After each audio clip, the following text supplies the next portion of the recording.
Hello everybody, we're live. We are playing a game. I need to move something. Oh, today is we're gonna be on one today. Today we're playing the innsmouth. What were we playing? Oh my god, I forgot. The innsmouth case. Oh wow. So today is a day. So our central AC is frozen. It freezes sometimes because someone decided last night when it was 78 degrees to put it on like 65 or something. Why? I don't know. But it froze all night. I got up. My room was nice and cool because I have a window AC unit in here. But the window AC unit is loud. So I have to turn that off when I stream. So it's gonna get hot while I stream. I'm used to having the central AC on during we're dropping frames. I'm used to having the central AC on when I stream, which keeps me somewhat cool. We don't have that luxury today, and it is gonna get very hot. And if I get hot, I get irritable, and I don't like it. So I have a fan here. That I will turn on at a moment's notice. In fact, if I truly, I would, you know what? As a joke, let's turn it on. Let's just see how it sounds. It's definitely not that I just want to have a fan on me. That is going to be very obnoxious. But that's what we're gonna do. That felt so good for those 3 seconds that it happened. That felt so good. It's April, by the way. I'm not gonna really feel this until like mid-July. And that's when we're just gonna not exist anymore. We're just gonna be a melted heap on the sidewalk. Because that's just gonna be too hot. We haven't even reached triple digits yet. Okay. But we're gonna play a game. Also, I felt like there was something else that was happening that I needed to address. Oh yeah, I'm also not feeling well just in general. I think I inhaled like a lot of dust last night. I was cleaning, I was moving. My room is a wreck. So that also is going to contribute, but I think I inhaled a lot of dust, possibly asbestos. We don't really know. I don't really know what asbestos is, to be honest. So it's just like something we may have to deal with. So yeah, but we're gonna jump in. I'm already confused. I know this has Cthulhu vibes, so yeah. Also, I think it's a lot of reading.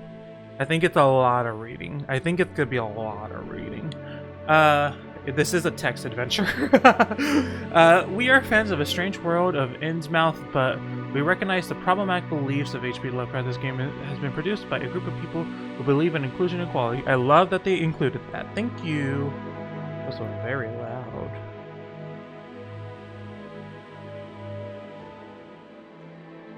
Your progress in the story will be saved at the end of each chapter. There are 35 chapters in total. At the end of a chapter, the screen fades to black and a green save icon appears at the bottom right of the screen. We recommend you always end the game after such a save point to make sure none of your progress is lost. Okay.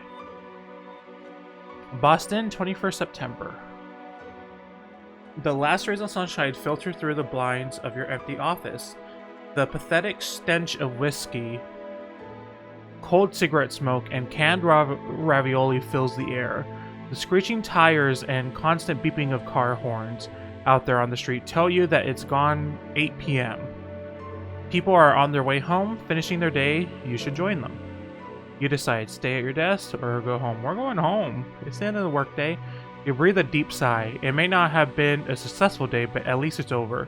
You're looking forward to a classic Friday night, watching old mystery series at home, and sweatpants and getting drunk on cheap booze. Since the early afternoon, you have been staring at the foreboding bottle of liquor at the other end of the room. Up until now, a vague sense of professionalism has kept you from drinking yourself into oblivion. Now nothing stands in the way. Suddenly you hear someone at the door. Do not make a sound. I am not. It's 8 p.m. I'm not answering this door. Are you out of your mind? You freeze and hold your breath. No, no, no. Nobody will ruin your well-deserved evening. You're as quiet as a mouse. You listen intently. The woman just outside the door knocks again. Pesky clients. I can see you through the window. Pretend to be a statue.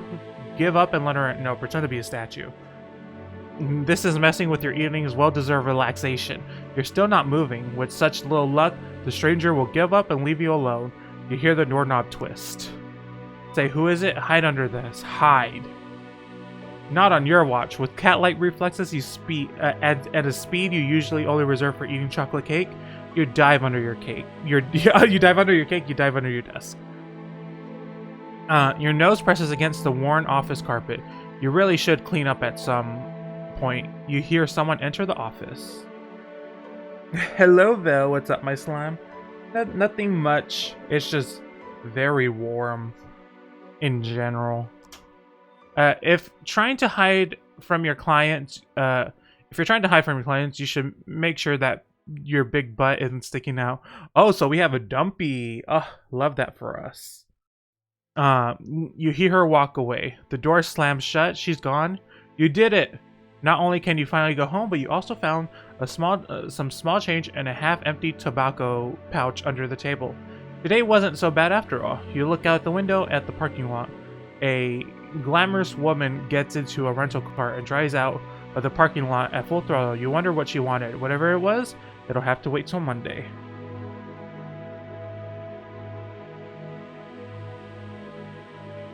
It's like 5 degrees? I would... No, that's too cold. That's too cold. I want like a good 50 degrees. That's what I want. Oh, it's 50 degrees. That's what I want. That's what I want. It didn't seem that outrageous, considering that like a week ago in Chicago it was snowing. So 5 degrees didn't seem outrageous to me.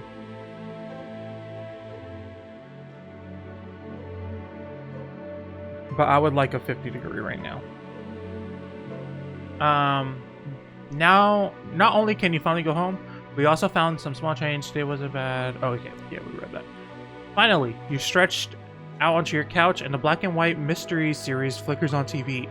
Your blood alcohol level has reached a pleasant point beyond no longer able to drive, but still well before everything that went in has come out again. It's raining too. Oh. You have what I want. Next episode, the TV asks rhetorically. Sure, go ahead. Next episode. To serve men, you sigh. If only the supernatural would knock at your door. You sure as hell wouldn't miss that opportunity.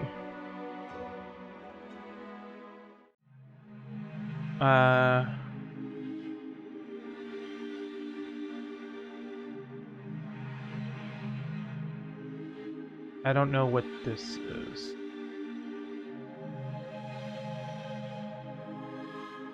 Let's call it a day. Okay.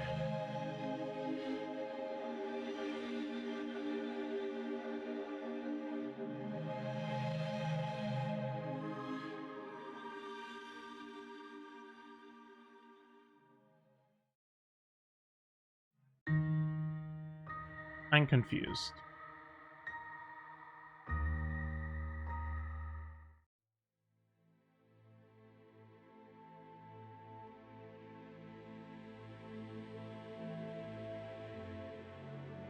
I think I ended it.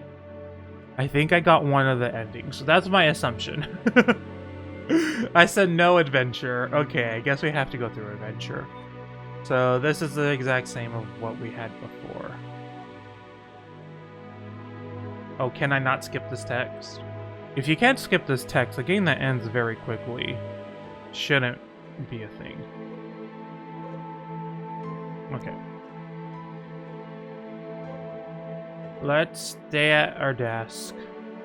Okay, your day was long and frustrating. You are running out of ideas on how to handle the calls of people who want money from you. A cold shiver runs down your spine as you flick through the pile of unpaid bills. On top of the pile is a reminder from your landlady. You're 2 months behind on the rent. The next one is a 3-figure invoice from a games company for in-app purchases. You tried to claim them as a business expenses in your last investigation, but somehow your client refused to pay. Then there's the second reminder from your internet provider threatening to cut off your connection. You might take legal action because without internet you can't work or live.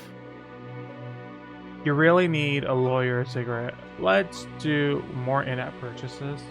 Let's get some fresh air. Oh, I thought we were gonna actually go outside. No, fresh air just through the window.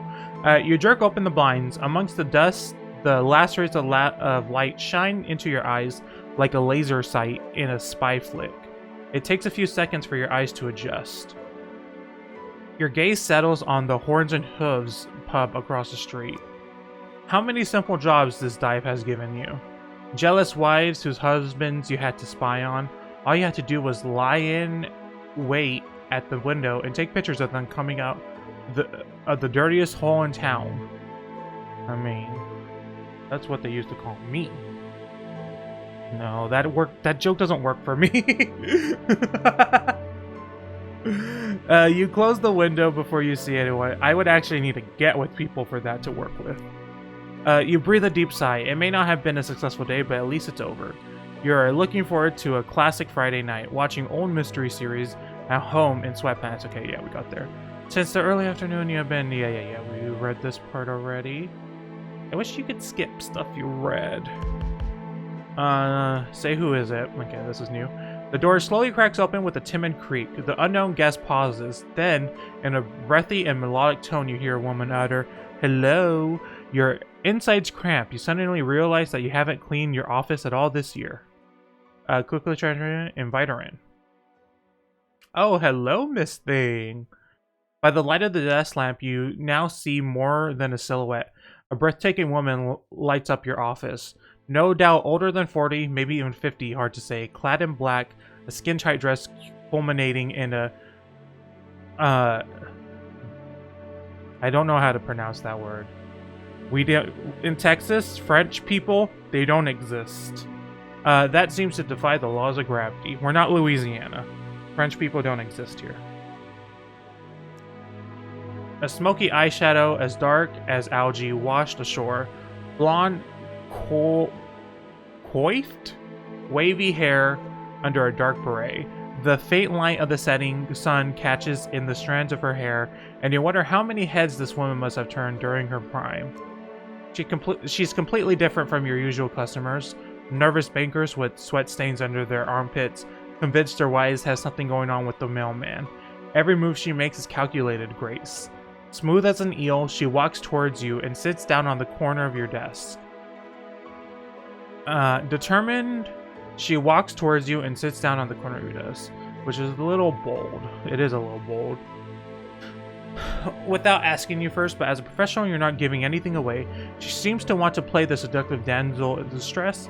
The quiet, amused voice of your subconscious is pleased that the stranger may be sharing your enthusiasm for film noir cliches. A far louder voice is surprised that this woman seems to think that a sexy pose and revealing clothes could win you over, and both voices agree that they don't like being manipulated. You don't think that the stranger perched on your table is trying to recover from a hard-working day as a lingerie model, and therefore you see no logical reason for her behavior. When she begins to speak, her voice is smoky and full of promise. My name is Dahlia Marsh. I'm looking for a private investigator. I was told you were one of the best. She extends her hand. You know what? Let's kiss her hand. Let's play into it. You kiss her hand and waggle your eyebrows in the same manner you've seen so often in those classic movies. This woman moves in high circles and is used to luxury. You can tell by the strong smell of caviar she gives off. I don't imagine caviar smelling great. If you play this right, you may be able to increase the fee for this case. What now? Keep flirting? Get down to business.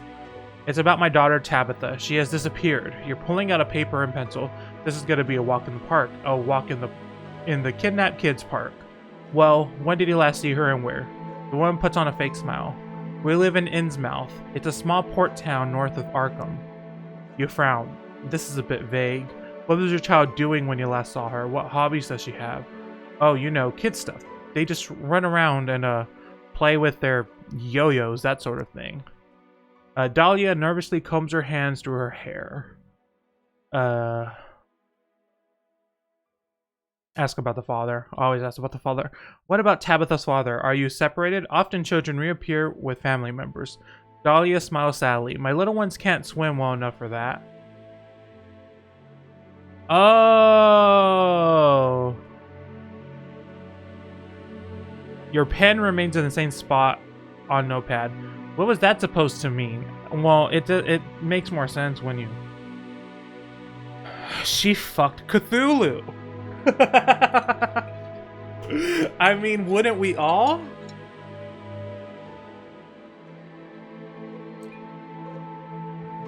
Hello, Quackster. Sexy woman in a book sure is a sexy woman. She really is.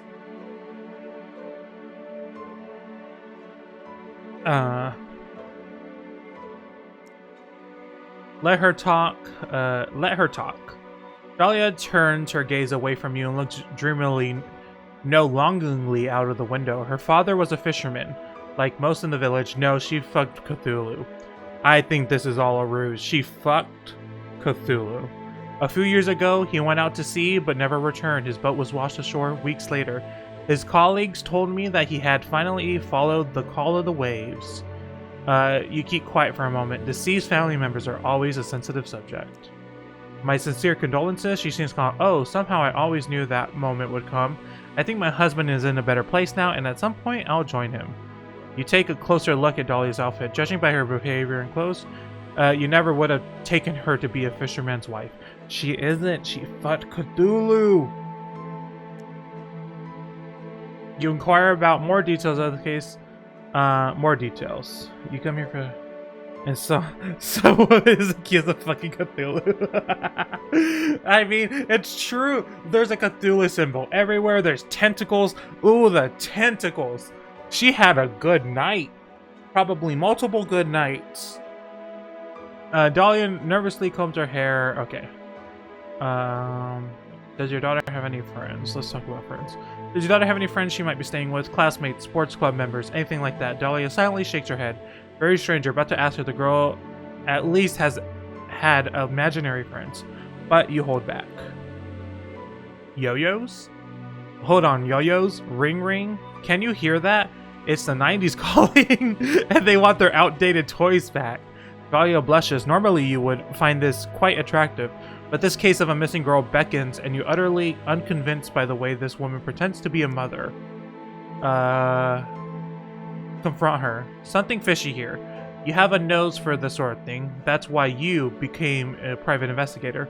Or to be more precise, that's why you took an online detective course that, for a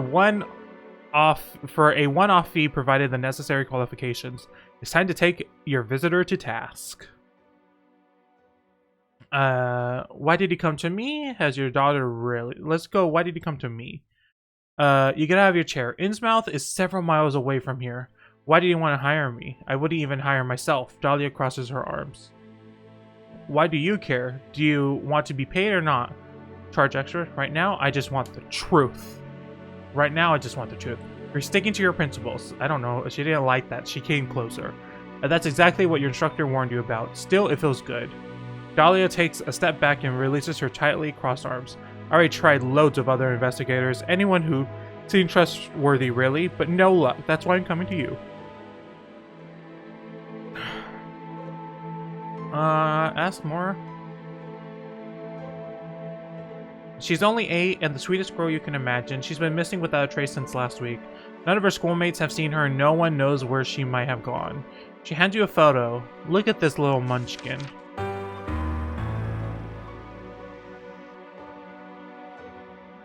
Good heavens, is this supposed to be a joke? Is that really the face of a child or a shoddy photo edit? Are you being filmed as part of a reality TV show? A bit of stomach acid and the last bite of lunch slowly but surely makes their way up into the back of your mouth. Wow.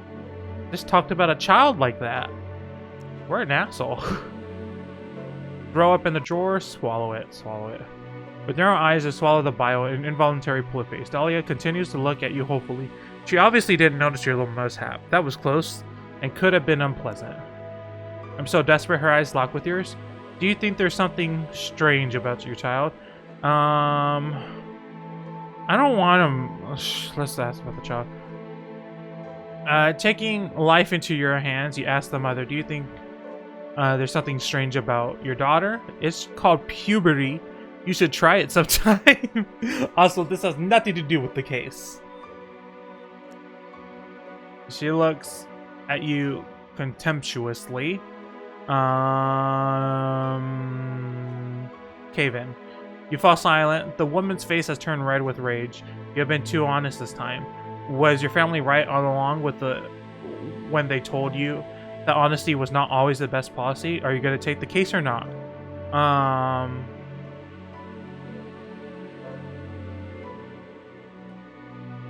Sure. I don't know.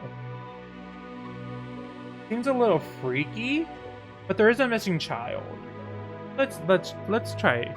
You nod. A missing person, cuz. Nothing unusual. The conventional little girl runs away from home after reading her first romance novel. Usually they hide at the edge of the forest or in a library. You should be pretty straightforward. Before you can say anything, she drops a photo of the child and rolls bills on your desk for your expenses. You nod, trying not to drool down the front of your shirt. You haven't seen this much money in ages. You don't have much time to prepare. A quick search reveals that only one bus goes to Innsmouth and only once a day. A pattern emerges in your research. A few news items related in this little coastal town are all about missing persons. In addition, you found some rather old-fashioned articles that praise the coastal town as a secret holiday destination. The best fish, untouched beach promenade, authentic fishing people are recurring buzzwords. Dahlia has given you the address at which you're supposed to drop off her daughter as soon as you find her. She has also wrote down her phone number on the child's photo. You take another look at the picture before you pack your things.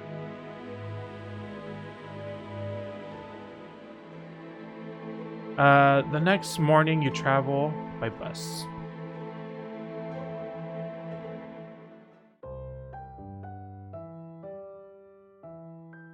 Your journey begins as a busy bus station. There is supposed to be a bus line that departs from here to Innsmouth. Buses, you think to yourself, are not only an environmentally friendly means of transportation, they're also on your easy wallet. They're also easy on your wallet. Sadly, the departure boards aren't of much help. New York, Maine, Rhode Island, no trace of Innsmouth as a destination. You wander around for a while until you notice a cleaner eating a sandwich on the side of one of the vending machines. Talk to a cleaner. Excuse me, where can I find find the bus to Inns? Without letting go of the sandwich, the cleaner points at an abandoned counter in the dingiest corner of the public bus station could be capable of. The man gives you a nod, indicating that anything that can be said has indeed been said. Ooh, okay. You know what? I need a little bit of fan.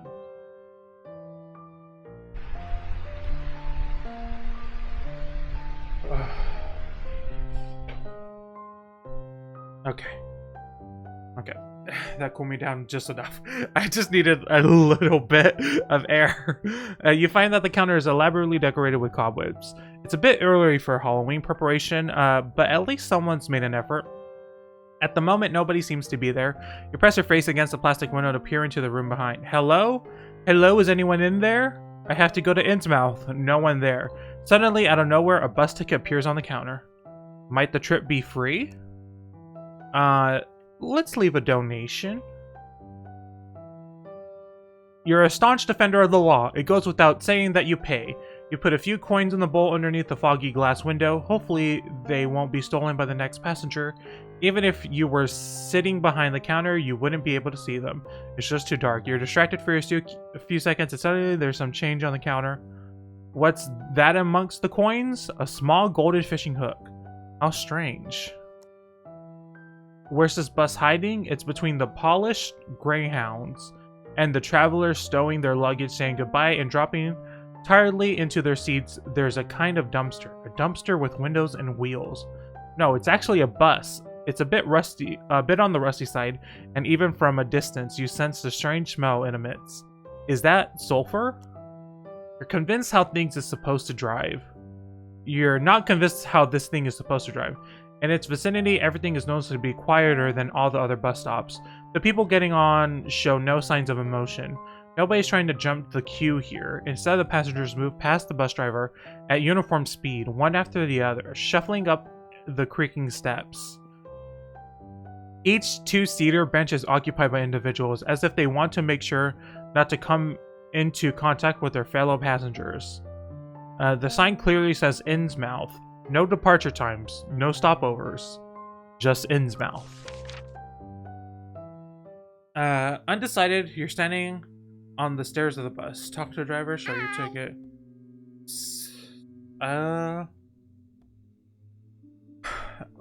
Sneak past in silence. Hello, Danny. How are you? Thank you for the biddies. It seems this travel company doesn't take ticket enforcement so seriously. You decide to blend into the Translite Collective as inconspicuously as possible. Brrr, as you pass the driver, a cold shiver runs down your spine. Someone has overdone it with the air conditioning. Does this old clunker even have any air conditioning?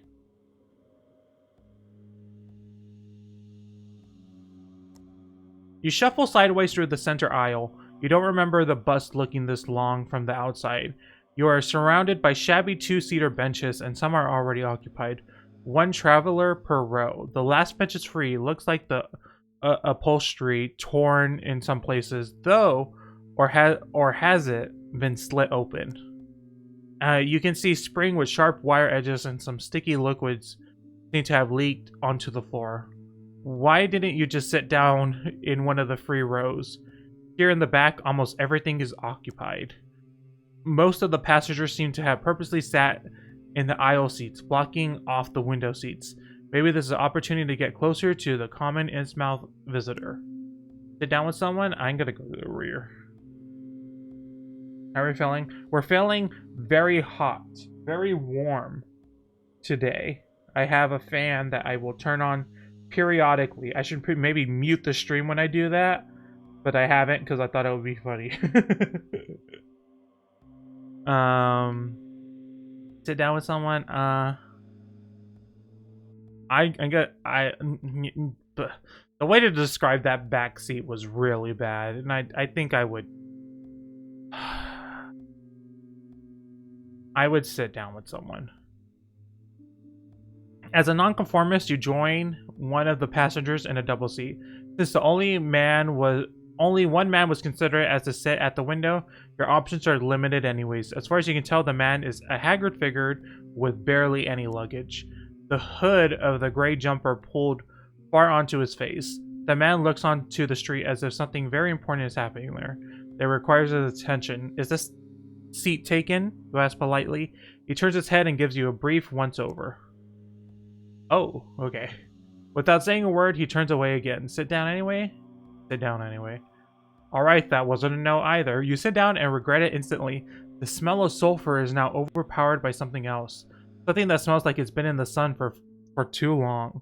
Okay, but like you can tell, you can tell before you sit down that someone on a public seating is gonna be not someone you want to sit next to.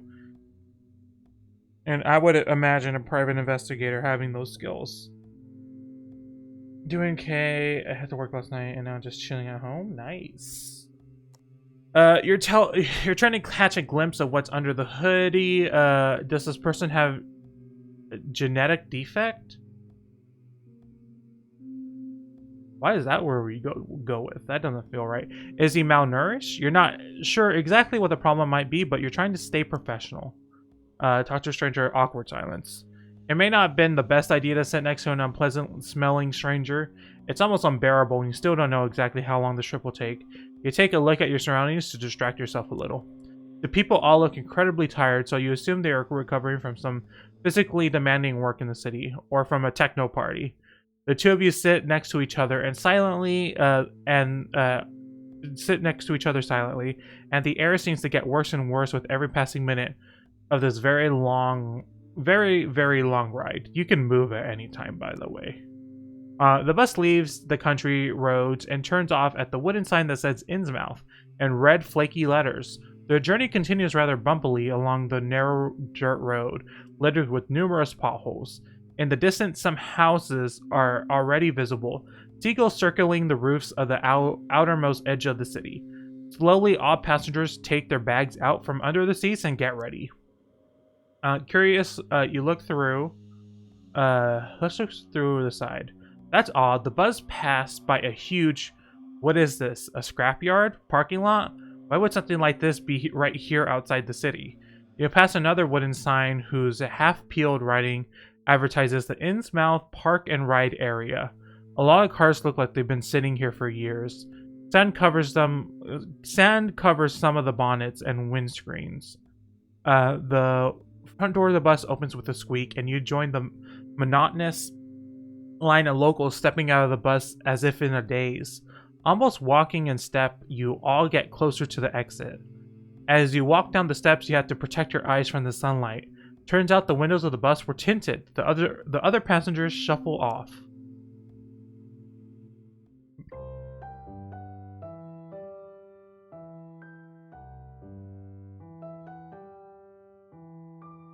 Okay, finally, Innsmouth. You examine your surroundings, while you stretch your legs trying to unwind from a stressful journey. No artist could have adequately captured the serenity and beauty of this place. A clear... Oh, I was not expecting... I thought it was going to be dingy as fuck. A clear blue sky lights up the town square, which is paved with bright limestone and surrounded by neo-colonial building reminiscent of 19th century New England. A fresh sea breeze, crying seagulls, and locals going about their business. In the center of the square, water trickles from the fountain. As you stretch your limbs and breathe in the clean air, you're suddenly startled by the water feature right in front of you. The fountain is an enormous fish-like brass creature. An open jaw lined with shark-like fangs spout brackish water down its massive, inhumanly contorted body. As if that wasn't enough, there appears to be human bodies squirming underneath its massive claws. Their faces are contorted as yours is right now. How long have you been standing here? Eyes wide open in shock, you feel utterly paralyzed. You start to scan the town square and notice more and more disturbing details. On every corner, you spot ornamental statues and reliefs of fish, but there are not your classic harmless kind of fish. These are pagan symbols and grimaces of supernatural creatures from the darkest crevices of the deep sea. In surrounding houses, you can see faces pressed against the windows.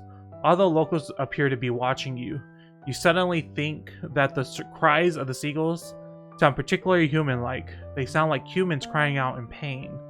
What happened to the idyllic scene from a few moments ago?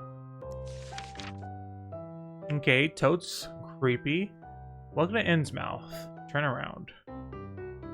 Welcome to Innsmouth. How nice of you to visit. A small elderly woman waves at you from afar. She beams at you as if you were her long-lost grandchild.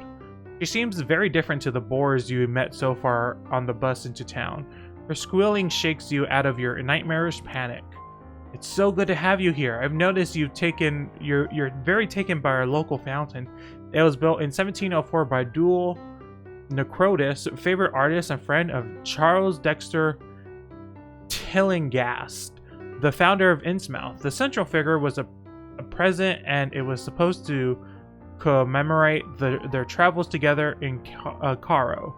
You can clearly see the Egyptian influences in Necrotis' work here. Here and here.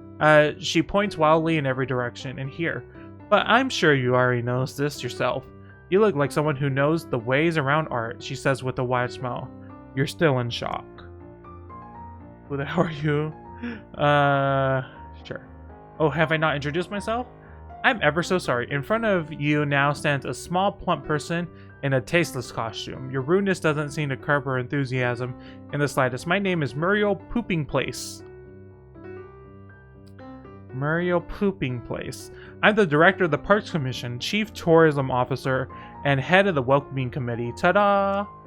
Behind Muriel, there's a ramshackle wooden information stand, lovingly decorated with balloons. A colorful painted sign reads, "Welcome to Innsmouth." Muriel tiptoes over to her information stands and picks up a whole load of flyers and leaflets from the rickety display cases. She looks down at all the papers in her hands and briefly shrieks with laughter. My goodness, why don't you take this city map to begin with? Useful. You take the map and put it in your coat pocket. Would you like to find out more about our wonderful town, which has been awarded the East Coast Stunning Town Award for several years in a row? Say, yeah, actually, I'm looking for someone. Here I am. The small, plump woman starts giggling. Innsmouth welcomes you warmly. So you're looking for someone. It's not that uncommon for two lonely hearts to find one another in this romantic place.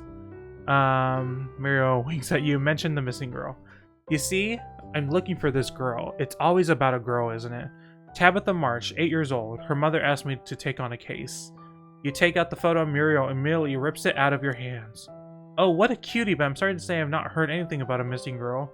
How awful. This sort of thing doesn't happen in Innsmouth, which is just not true because we did some Googling and we saw that there's mainly the only thing about Innsmouth is missing people cases. Perhaps you can have a look around the beach or the playground. There are lots of kids around there. I'm sure that's where the little one will be. With an unnaturally wide grin, she hands you back the photo, turns around quickly, and makes her way to the accost another tourist family. You head further into town along the cobbled road in the direction of the coast. Not long ago, the sun was bright in the sky, but already, the first wafts of mist are creeping into the streets. The air feels thicker and the sun can no longer penetrate the fog. Time to think about where you want to go. You slow down. You lean your briefcase against the wall and start pacing up and down the quiet alleyway. You got an important choice to make right now. The city center is in the north.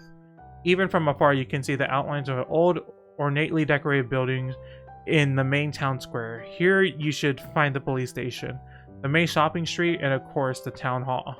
As a coastal town, Innsmouth also has a harbor. From your research, you found out that this is a bustling area with a dreamy beach. You expect there to be mostly tourists. According to your research, the only hotel in town, Gilman Hotel, is located in the old town. You think about checking in. You could do with freshening up and getting rid of the bus smell that is still clinging to your clothes.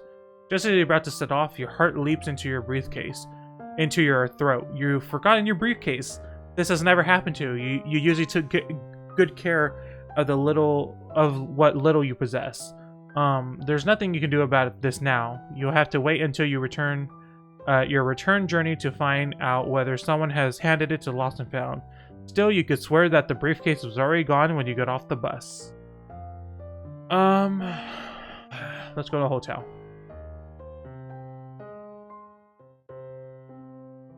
You recognize its roof from afar. After a long walk, it is now before you in full splendor, the Gilman Hotel. At least it's easy to see that it once must have been a gorgeous building. The hotel resembles an old English country estate, but in its present state, it would be suited as the setting for a very predictable film about teenagers and chainsaw killers. Wild and withered ivy has firm grip on the walls and obscured the details of the richly decorated facade. A gallery of gargoyles melted into unreal shapes by acid rain and acidic pigeon droppings line the roof. The many window panes have been neglected for years. Only in a few places has a small area been wiped clean in order to see outside. There are 2 cars in the parking lot, a vintage car with large rust spots and a large gray van. The kind of van you always been warned about as a child. Inspect the cars, walk around the hotel. Let's go towards the main entrance. You really hope the inside of the hotel has been looked after a little better than the outside, but you're quickly disabused of that notion. The massive wooden door is difficult to open. Shouldn't the staff be doing this anyways? With a loud creaking sound from the hinges and an exhausted puffing and panting on your part, you manage to open the door and enter the lobby of the Gilman Hotel. You wonder if guests are even welcome in this place. The room is sparsely lit, and there are impressive chandeliers hanging from the ceiling, which, if working, would perhaps not quite give the grand hall back its original splendor, but at least convey more warmth. Your first steps tell you that there are rotten floorboards hiding under the thick carpet. The green wall paneling and wallpaper also appear rotten and musty. Sort of wet. No women going to check in this moldy dump. Go to reception. There's only one hotel. I don't know if we have much of a choice. Let's go to reception. Oh, look at that. Oh, Nosferatu. Before you let yourself be distracted by the questionable interior design and associated health issues, you walk purposely towards the reception desk. A small greenish creature standing behind the counter. The loud humming ceiling lamp above harshly illuminates his silhouette and gives his face hard edges. You can make out every individual speck of dust and dandruff on his dark green velvet collar and crooked shoulders. Maybe they should be dimming the lights after all. Oh wow, that's savage. The figure smiles at you, or perhaps it's more of a grin. His face unsettles you. You lean forward at an angle to get a better look at him. The corner of his mouth reach all the way up to his dried up ears. I had to burp. His smile looks like it's painted on. His beady eyes lie deep in the cavity of his skull and seem to stare into opposite directions. Has he even blinked yet? And on top of it all, he smells funny. How may I help? You're startled and take a step back. Welcome to Gilman Hotel. My name is Cornelius Gilman III. How may I be of service to you? The man's gaze remains unchanged, and his unnatural smile seems to be etched into his face. You're still surprised that he can talk with that expression on his face. Just a moment ago, you could have sworn he was an inanimate puppet. What's wrong with your face? I would like to book a room. You begin and manage not to blurt out, in a different hotel. Perfect, the Gilman Hotel is delighted to be able to welcome you as a guest. May I ask whether you're in Innsmouth for business or for pleasure? How long will you be staying with us? Would you prefer a view towards the beach or a skyline of our exciting town? When would you like to be woken up? Do you sleep deeply? Are you traveling alone? Do you have family? Who knows that you're here? Can I interest you in our spa, fitness, and wellness activities? Would you like to subscribe to our newsletter? Funny story, I've been able to breathe underwater since I was a child. Answer all the questions. You tick the box next to business. How long will you be staying with us? Not sure. I'll make it through more. As long as it takes. Favorite view. Should we flirt with Cornelius? Let's do that. Would you like to be woken up? No. As deeply as my feelings for you. Can I go back and... Because there was one earlier one. Maybe tonight I won't be by myself. Wink, wink. Do you have family? My family is none of your business. I wish to start a family. Who knows that you're here? Nobody knows I'm here. Al knows? Let's say Al. Can I interest you in our spa, fitness, and wellness activities? You like going to the steam room? Would you like to subscribe to a newsletter? I don't want to subscribe to your saucy newsletter. I will kill anyone who tries to get me to subscribe to that cursed newsletter. Let's just say no. How long can you hold your breath? Funny story. I've been able to breathe underwater since I was a child.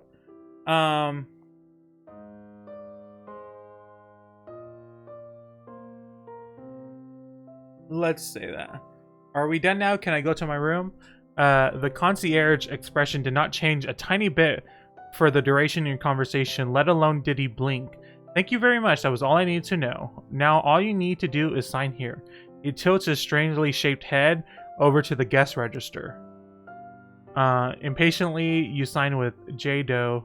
Noob Slayer. We are Noob Slayer 55XXX.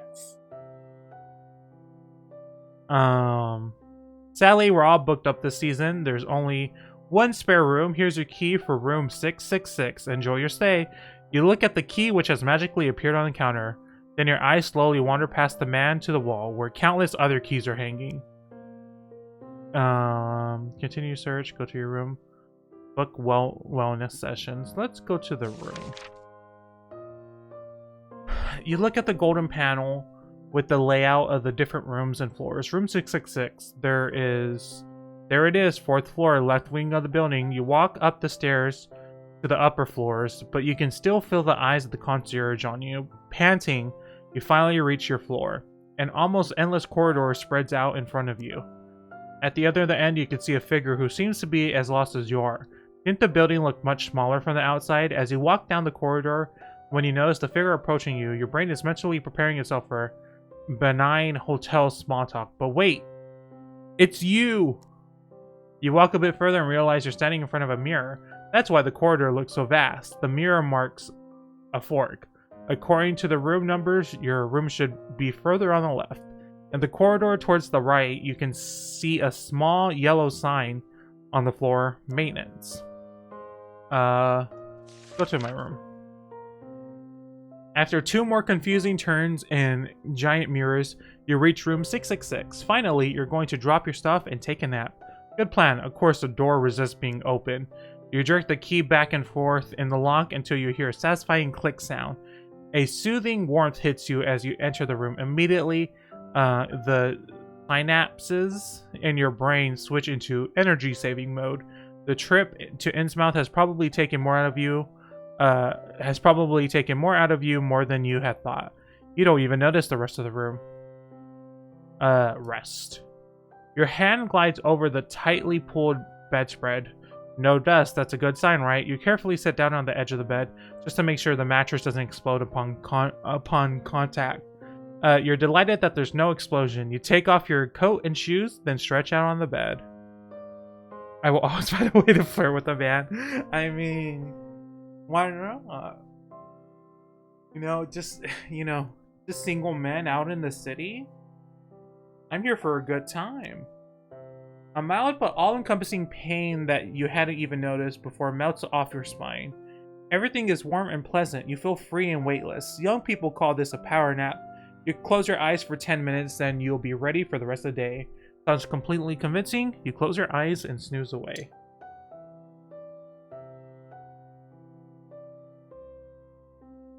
Okay.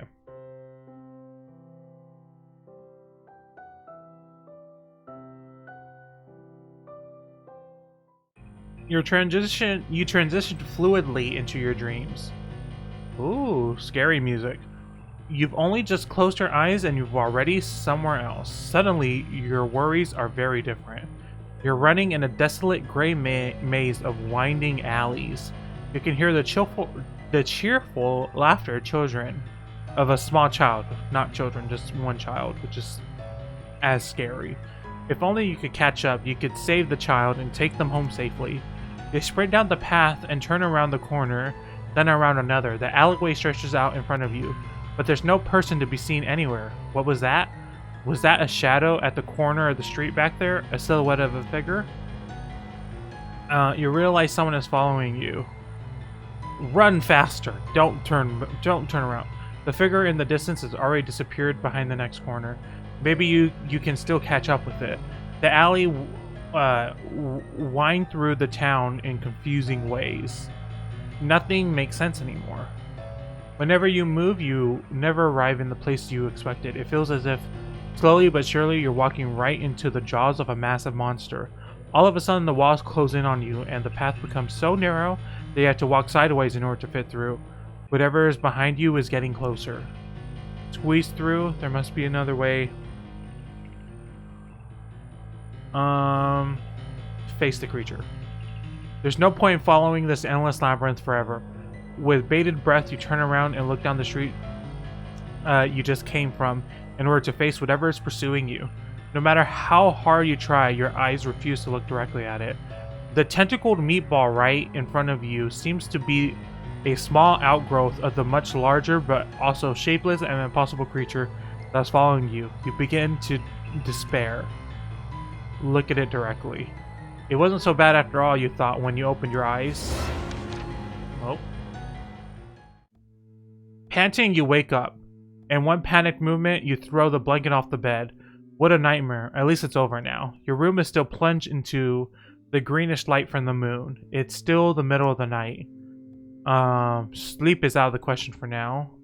Let's look out the window. You approach the window. Even from a distance, the light of the moon blinds you. Everything is bathed in an unreal green shimmer. The stately houses across the hotel. The neglected, wildly growing hedges on the sidewalk. The mob armed with torches looking up to your room. The what? They're staring up at you. It's hard to tell who these hooded people are. Without wanting to be prejudiced, you assume that they are the good citizens of Innsmouth.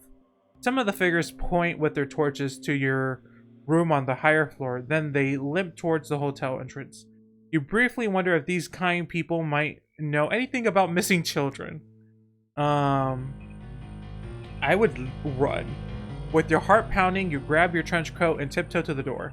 Enough time wasted, the carpet fortunately muffles most of your steps. Only now and then a rotten floorboard gives a telltale sign. You rush down the hall until you get to the fork. You take the way to the foyer. The first impulse is to leave the hotel, but the only exit you know is the lobby. With any luck, old Mr. Gilman is still on duty. You're not quite sure if you saw a phone at his desk, but you're pretty sure he'll be able to call the police for you. Your heart is beating faster.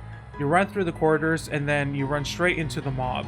24 strangers dressed in hooded robes are gathered in the corridors. Only one man has taken off his hood, so you have to endure looking at his bizarre face, pop eyes, sunken cheeks, and pupils that only known from the animal kingdom.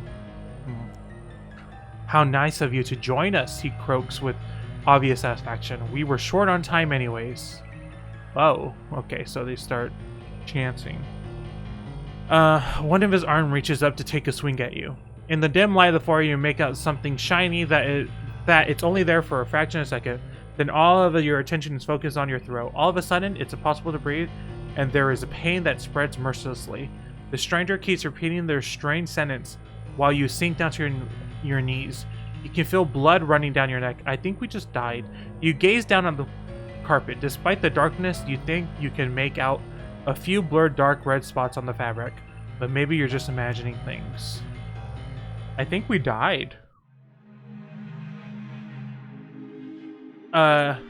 Sacrifice of God. You are offered as a sacrifice to Dagon. Congratulations.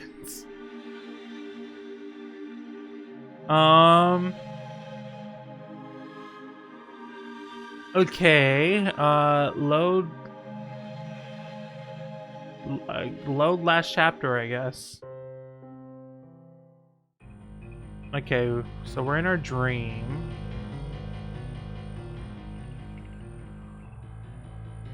So I think we shouldn't encounter the monster. I wish you can skip text, actually. Can we speed this up?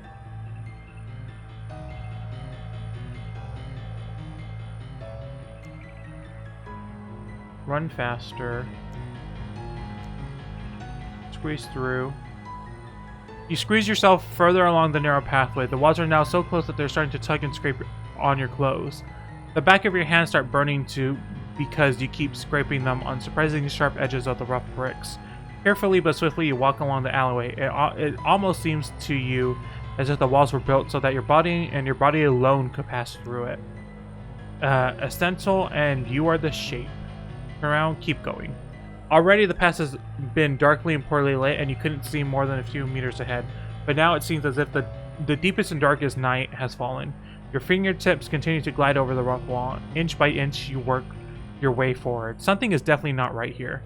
The alley you wanted to cross is no longer an alley. The wall all but clings to your body. Every inch of the wall now presses your body enclosed, just as if the alley has been waiting for you and you alone to enter. Although you can no longer move freely, you appear to be moving forward. Are you still dreaming? You keep going. By now you have forgotten why you started walking in the first place. The stone walls appear to be crawling into your skin, yet you feel sheltered and safe. It has always been your destiny to be here in this place right now. Final destination, at last. You never wake up again. Okay, so now we just died in your sleep. We died in our sleep. Okay. Okay, load chapter. Okay, Gilman Hotel. Inspect the cars. Okay, let's walk around the hotel this time. You decide to go for a little walk around the estate. Your initial impression of neglect and decay is confirmed. So we died twice already. The first ending we got, we just went home. We didn't take on the case. We went home. I think that was the best ending. We should have just caught it there. Honestly, that was the best ending. We went home, we watched TV, and we fell asleep, and that was it. That's all we needed.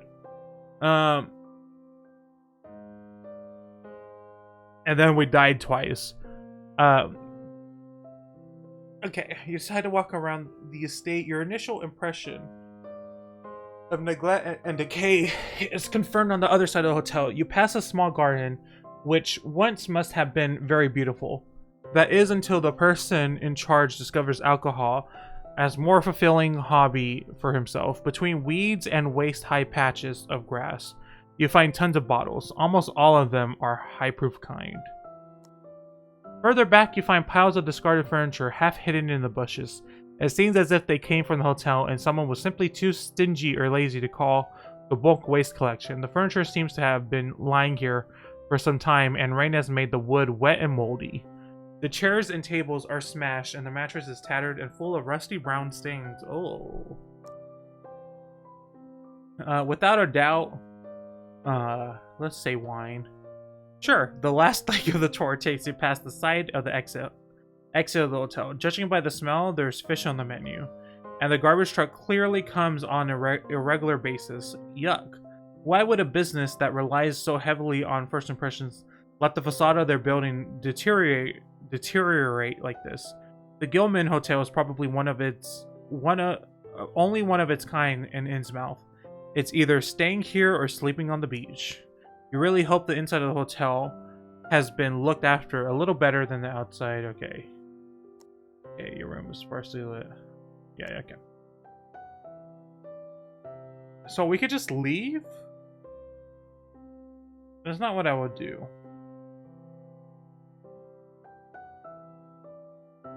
I think we should check in, but leave instead of going to sleep. Okay. So yeah, here's my boyfriend, Cornelius. That's a man. You have beautiful eyes. You whisper and lean over the counter. Any plans tonight? Yes, the concierge says. Okay, someone's playing hard to get, but two can play that game. You move away from the counter with a heavy heart. I would like to book a room. Okay. I'm gonna answer all of them flirtingly, just in case. A week. As long as it takes. Your room.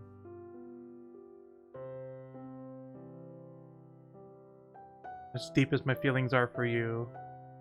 Maybe tonight I won't be by myself. I wish to start a family. This one I'm still gonna say Al knows. Even on a grinder date, you have to tell people where you are. Do you like going to the steam room? And then, I just say that. Okay. Okay, so he doesn't do anything. Let's do the real name. Okay, it's all the same, so I don't think. Let's continue the search. Thanks so much. At least you got a bed for the night. You think it's best not to waste any more time and decide to immediately keep looking for the girl. With quick steps, you hurry out of the building, but you can still feel the eyes of the concierge on you. Had to go and look for Tabitha.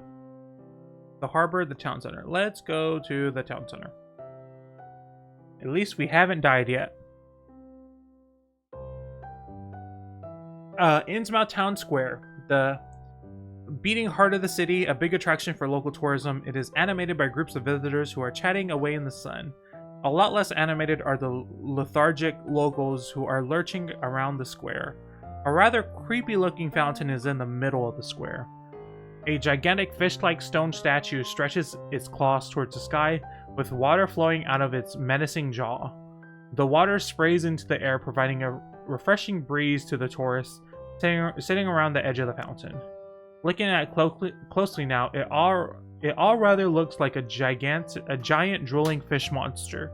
The square is surrounded by handsome old buildings, although the side streets reveal the true Innsmouth.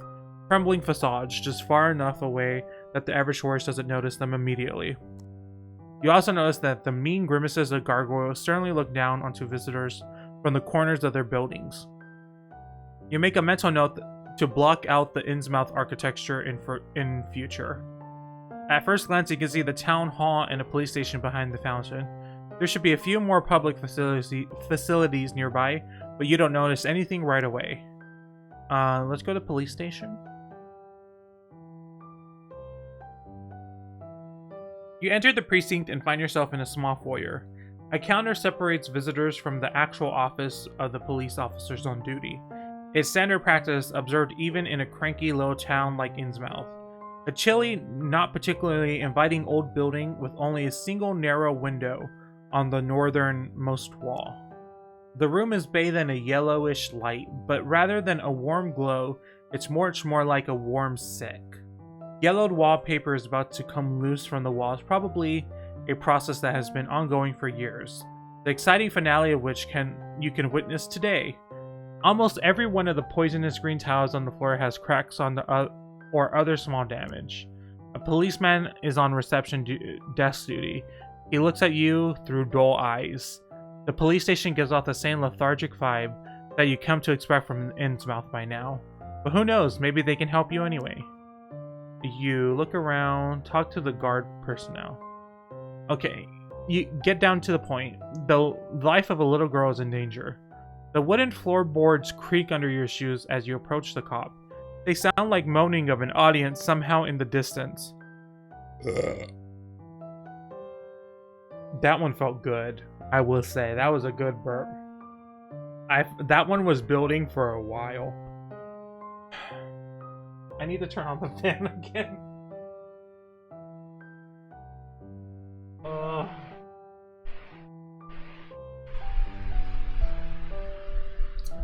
It's so warm today.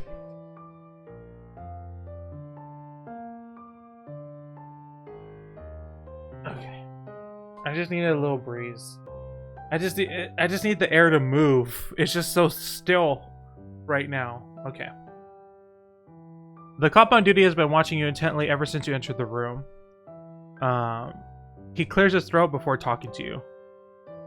So, you want to file a missing person report? Yes, that's why I'm here. No, why would you assume that?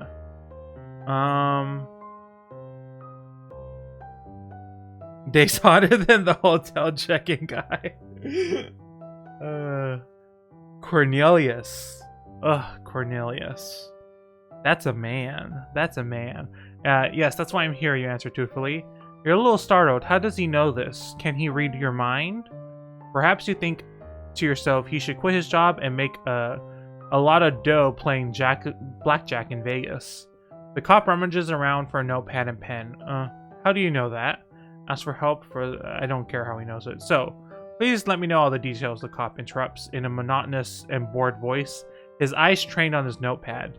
Then we can start pursuing the case. So, this is about Tabitha Marsh. Thinking about it, I wonder if a missing persons report has already been filed. Could you please let me know about any news in the case? The cop frowns. Tabitha, no, I never heard that name before. What? Are you sure? Don't react to this. Okay, don't react to this. You lift your hands in the soothing gesture. There are definitely better ways of spending your time than trying to pick a fight in a police station. The whole thing is probably already dealt with. I'm sure there's an explanation for everything. The cops get out of his chair. A voice in the back of your mind tells you that it's a good thing that you're separated from him by a glass window. He turns to go into the back office, but by the point, you're already on your way out. Something tells you that you're wasting your time here. You say goodbye quickly, and under the stern watch of the cop on duty, you leave the station. As you step outside, you start wondering, whether have you seen this guy's eyes blink at all? Oh well, not that important. You leave the police station. With the heavy door snaps shut behind you, you exhale. Without noticing, you have been holding your breath ever since turning your back towards the little wooden desk. There was something off about that cop, and it didn't take an online detective course to figure that out. To the... into the alleys. That's where we left our briefcase. Let's go into where we left our briefcase. The town center is dilapidated and seems to be completely dead. None of the footpaths are maintained, and weeds have worked their way into every crevice. You notice carelessly dumped fast food packages, beer bottles, and other trash. Some of the narrow side streets between the houses are so crammed with bulky trash that you wouldn't be able to walk along them. Many of the houses are in poor state of repair. This is just America.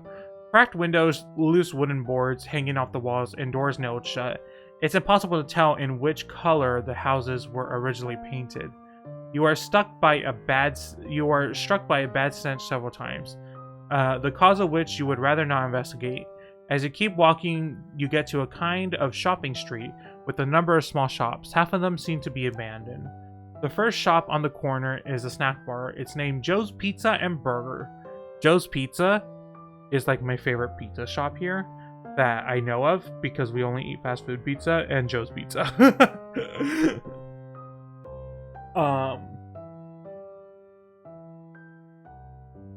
And it is a chain also, but it is better than most pizza.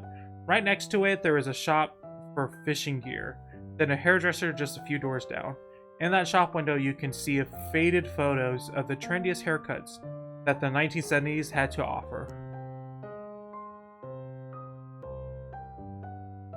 Behind the hairdresser, you can make out a kiosk selling sweets and magazines. Also, a liquor store wedged in between two empty buildings. Opposite, you find a shop whose name seems to be Zan.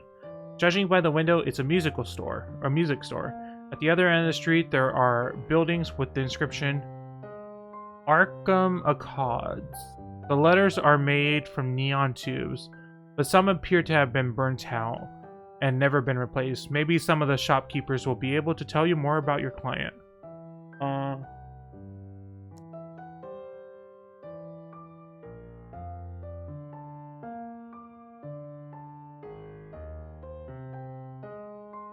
Oh, it's an arcade. Let's go. Go Joe's Pizza. When you enter the snack bar, you are struck by the unappetizing smell of fat. Behind the counter is the gaunt teenager who looks like he's bored out of his mind. A name tag identifies him as Chud. Chud is wearing a stained white apron splashed with fat and other substances. His face is haunted by the most gruesome acne you've ever seen. He turns to you and stares at a spot somewhere on the wall behind you. After a few moments of annoyed silence, Chud asks, "What do you want to order?" Look at the menu. The menu is pathetic. Only pizza margherita, pizza with seafood, fish burger, cheeseburger, and freedom fries are on the offer. There's only lemonade to drink, and attached note informs that you can now also order vegetarian burger and vegetarian cheeseburger. Chud's gaze changes from bored to annoyed. Order the vegan meal. I love that you have something to offer for vegan guests like me. Chud rubs his greasy forehead with his free hand. Huh? I'll have the vegetarian burger without cheese, please. Okay. You sit at the counter and wait for your food. At the barbecue, Chud listily flips over some indefinable lumps of meat, and the smell isn't exactly promising. The French fries have been dunked into the deep fryer, the fat of which probably also harks back to the Bush presidency. Actually, many places will just keep their fat for like hundreds of years because they believe that the fat is like tastes better the longer it goes. I do think there is things they do to make sure that it's safe, but many places will just use the same fat for like a long time. Like as long as nothing burns in it, I guess. The counter is full of crumbs, and as you try to move, you notice your sleeve sticking to it. Oh, that's the worst. You look around the shop. Thick dust is collecting in the corners. The napkin dispenser seems to have been empty for quite some time. You're not sure that this place has actually ever seen better days. That'll be $4. $4 for a burger and fries? That's not bad. He serves you your can of soda and your food. On it is the saddest burger you have ever seen. Just a lump of mysterious meat and a layer of sliced cheese. No sauce, no salad, nothing. Against your better judgment, you begin to eat. First the fries. You hadn't thought it was possible to make disgusting fries. Now you know better. They just taste of fat and salt. I mean, that's honestly all you need. I feel like our main character is like too good for fast food, so I don't really judge his judgment. After only a short time in the fryer, they are completely cold and sort of floppy. In your mouth, they feel like white, yellow maggots squirming on your tongue. That's just no way that's possible.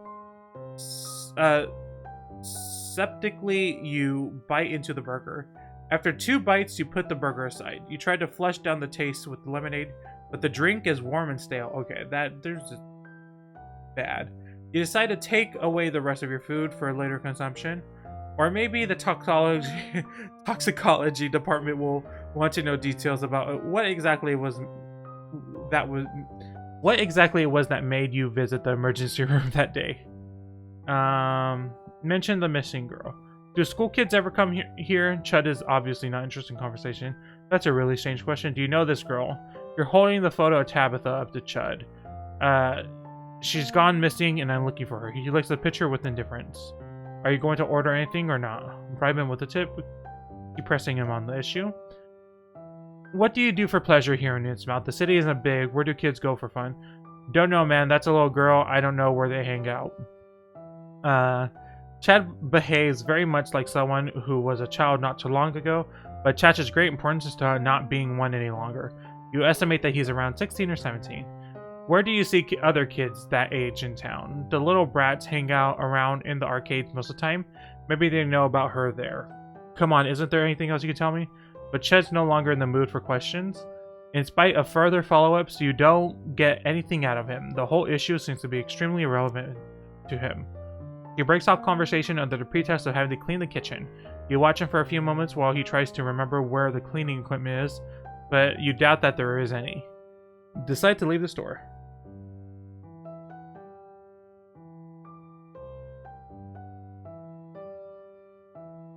You leave Joe's Pizza and Burger.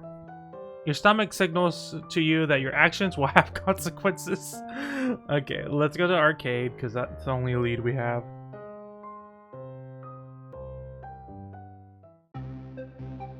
The game's arcade is hard to miss. At the end of the dead shopping street, a shrill neon sign draws attention to itself.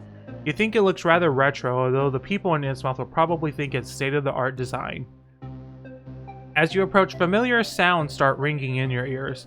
A heady mix of cheaply produced gun sound effects and mysterious sounds from pinball machines.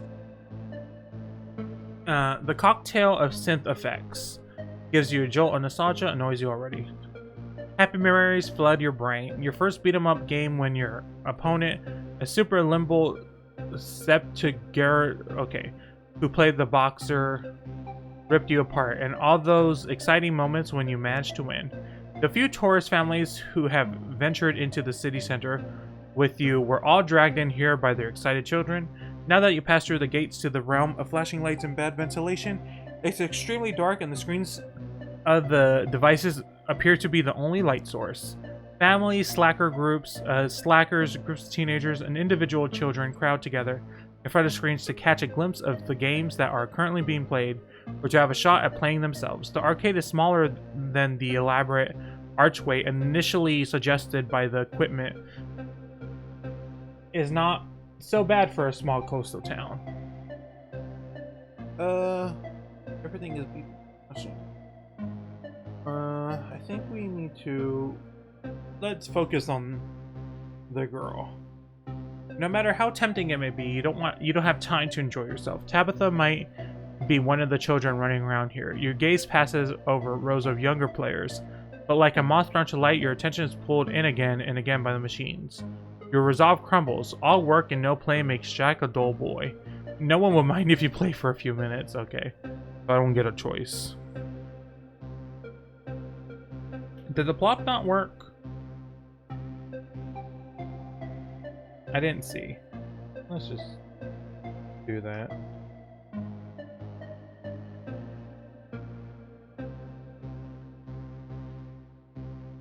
One of the most important lessons you've learned from your own cases, but from television, is to look out for small things. Only an absolute beginner would ignore the slot machine and look for the missing girl straight away.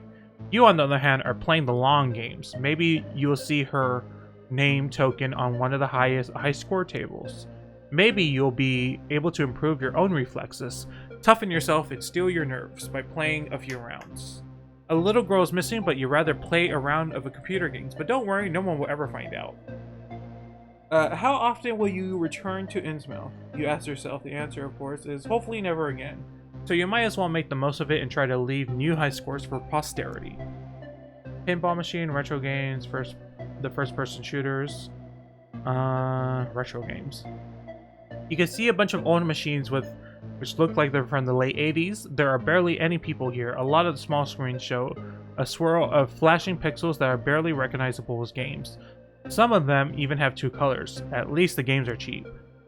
Better not touch them. Try playing for a little bit. Let's do Pixelbeus, P-Fried, Street Kicker 2, Polypixel War. Pixelbeus.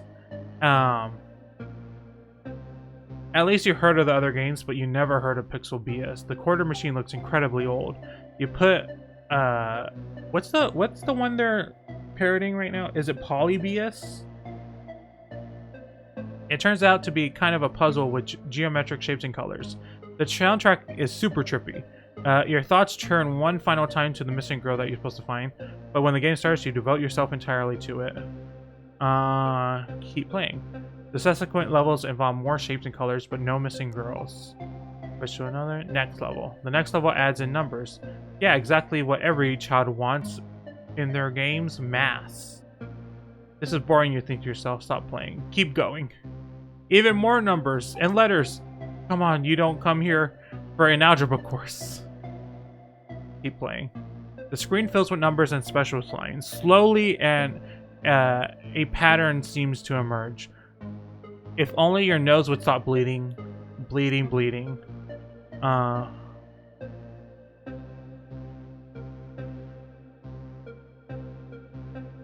Okay. Outside of the known universe, the blind and manic demon Sultan dances around himself. The Piper's flute keeps the idiotic chaos at bay, threatening to devour the whole cosmos. Bubbling and shapeless as the Thoth, in the center of all eternity, or as its ever-expanding edges, endless eons since the assumption of all being until he puts an end to existence itself. Soul-destroying and demented, the ever-glowing atomic fire, forever he will. You wake up. Big mistake. You instantly experience severe pain at your temples. You curl up in a state of catonic self-pity. Slowly, too slowly, the pain subsides to a rhythmic pulsating behind your forehead. You open your eyes again. Everything around you is much too bright. It stinks of vomit and garbage. The latter is explained by garbage bags you realize you've been using as a pillow. Tired and trembling, you stand up and steady yourself against the wall. That's by far the worst hangover you've ever experienced in your long career as a semi-professional hangover collector.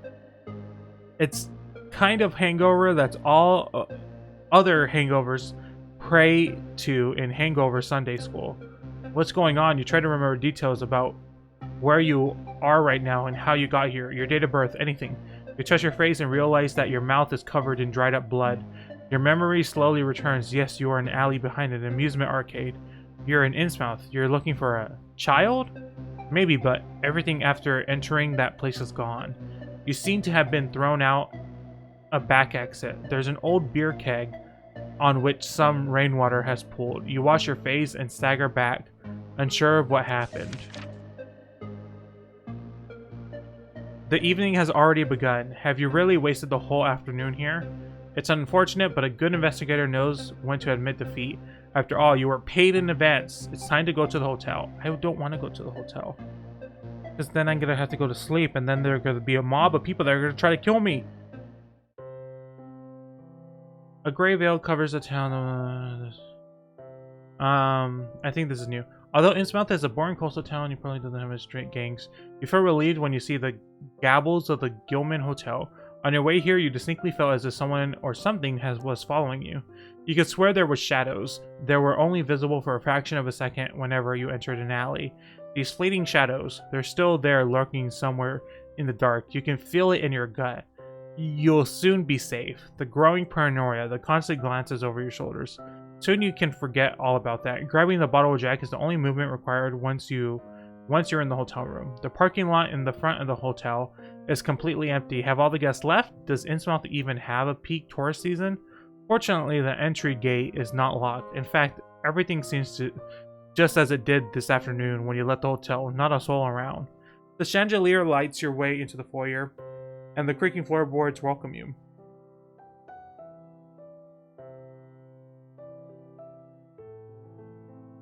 As you enter the foyer, you can hardly believe your eyes. Who is waiting for you at the reception?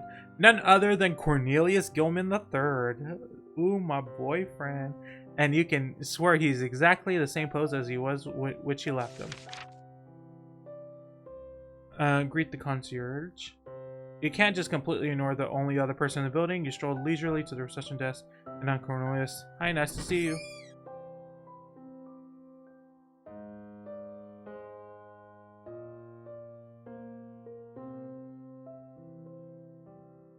Okay. Hi, nice to see you. I trust your stay in Innsmouth has been pleasant so far. Agree. Pleasant. Pebbles.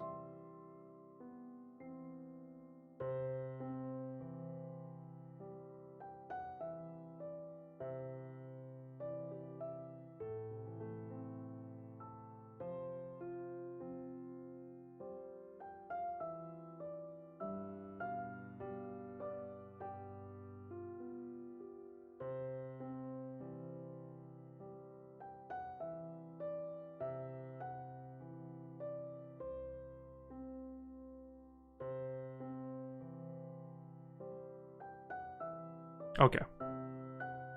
I forget where I was going. Sure, agree. Yeah, great. You automatically reply the same way you would do when a child presents you with a particularly ugly drawing. Fantastic in that case. I hope you have a good sound sleep. You nod again. He is awfully polite. You keep standing there for a while, smiling insecurely at the concierge.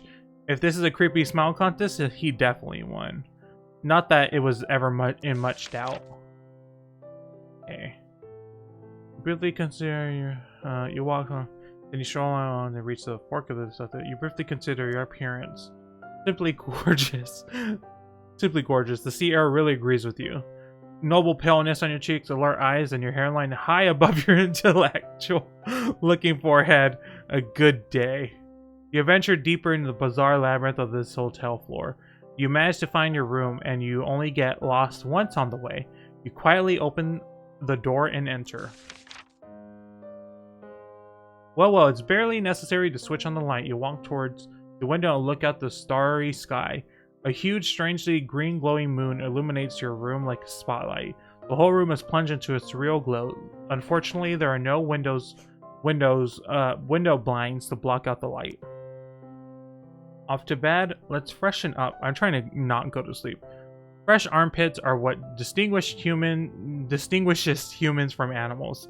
You enter the bathroom under the flickering ceiling light, whose lamps has probably never been replaced. Take a closer look, freshen up quickly. You put the toothbrush aside, your hands close around the edge of the wash bin, and you slowly lean towards your mirror. The flickering, glaring light of the ceiling lamp is not exactly flattering. Have you always had these round pop eyes? Has your nose always been that sunken in? And you should really do something about those bulging wrinkles on your jaw and neck. Maybe a facelift, like all those Hollywood stars who tragically find themselves in the wrong... Are we turning into a fish monster? Looking at yourself gives you the creeps. Look closer. You suddenly develop a morbid fascination with your own obvious physical decay. The person staring at you from within the mirror doesn't seem to be you anymore, but rather a caricature of yourself. You are reminded of one of the wolf characters from those old cartoons, the one that makes huge eyes when you see a scantily clad lady, except this is real life. Your fingers touch your uneven cheeks. You wander over to your hands. Your fingers feel all stiff, like you can't really move them anymore. Like they've turned into shovels. You could really use a few hours sleep. Now that you're fully ready for bed, your body feels heavy.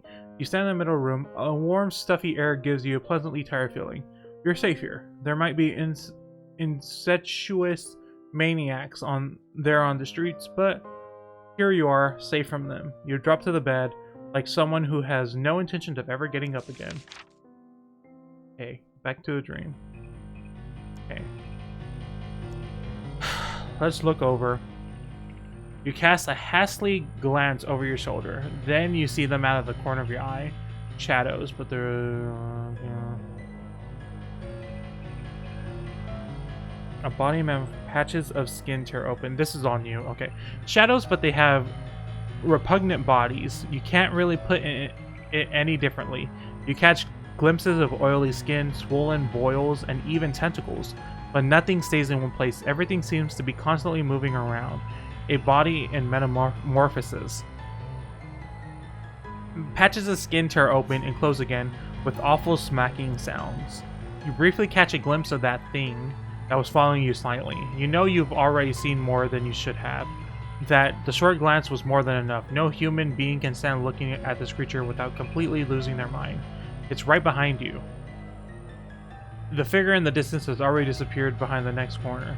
Maybe you can still catch up with it. The alleys wind through the town in confusing ways. Nothing makes sense anymore. Wherever you move, you never arrive in the place you expected. Okay, we read this before. There must be another way. Take a step backwards. The building of the strange narrow alleyway extends up high in the sky. Innsmouth didn't have buildings that high, did it? No windows for you to climb, no doorways you could knock on, and there is something behind you. Keep moving. There's no point in following the endless line before you baited by the breathless turn around. No matter how hard you try, your eyes refuse to look. Okay. Close your eyes. Close your eyes. Your fear is gone. Did that thing really look that horrible? Didn't it actually resemble the creature from the cartoon series about a school full of monsters? It was naked and carried its two eyes in its hands. Cartoon series are pretty sick sometimes. Heavy steps announce the bizarre creature is approaching. Okay, keep calm, your mind is resting. Not looking directly at the creature has suddenly allowed you to come to your senses. You can hear steps. Slimy, shape-shifting steps. Quick, kick it in the face. Kick it in the face! Nothing matters anymore. You shift your weight, swing your leg, and kick. By love, you kick. Your initial plan was to kick that thing in the face. This is easier said than done with a shape-shifting blob. But if you're lucky, maybe a head will spontaneously form where your foot lands. Another sound, no step this time, it sounds more like a wet sack falling over. Good kick. A heavy load has been lifted off your shoulders. You feel free. Okay, we survived the dream. Okay, a wonderful dream, the kind where you face your subconscious fears and defeat them. Maybe the fact that your subconscious has projected an obnoxious blob to give you food for thought, but you can go over the details with a therapist later. The successful fight against the nightmare creature has relaxed you. You sleep the sleep of the righteous, or something like that. Your sleep is only interrupted when you hear soft chanting. Oh no, the chanting's back! It seems a group of people has invaded your room while you were sleeping, carrying torches and pitchforks. They have squeezed themselves between the bed and the closet, their faces hidden by hoods. You're quite grateful for the hoods because they hide the hideous face of the locals. Your suspicion that radioactive waste is being disposed of in Innsmouth is confirmed once again. The light of the torches dances frantically on the wrinkled faces of the people staring down at you. Shining beetle eyes, bulging lips. You've seen these deformations many times during your short time in this town. While the crowd merely gazes at you like you were an animal in the zoo, a pop-eyed man with sunken cheeks leans over you. In his hands, he holds something shiny. He's holding a knife right over the place where your heart is. The man remains in this position and clears his throat quietly. Oh well, this is inconvenient. Scream. Please don't hurt me. Please don't hurt me, you beg, and feel utterly pathetic. And the people under the robes seem to agree. How cute, someone in the back Ro giggles. Sounds suspiciously like the voice of a small child. Silence, heathen, the man with the knife hisses. The room quickly turns quiet again. Any sense of amusement has vanished. Father Dogon, Mother Hydra, accept the sacrifice. Without hesitation, he plunges the knife into you again and again. Died again! How did we survive that? Okay.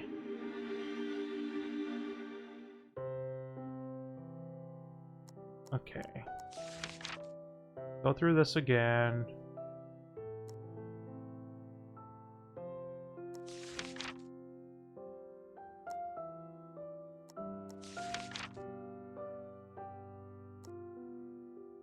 Let's just go to bed. I don't think there was any point of not going. That you know.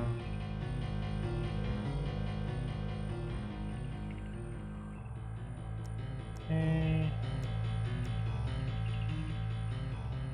Face the creature. Close eyes. Wait. Pick it. Okay. That's how we survived the dream. Okay. So now here.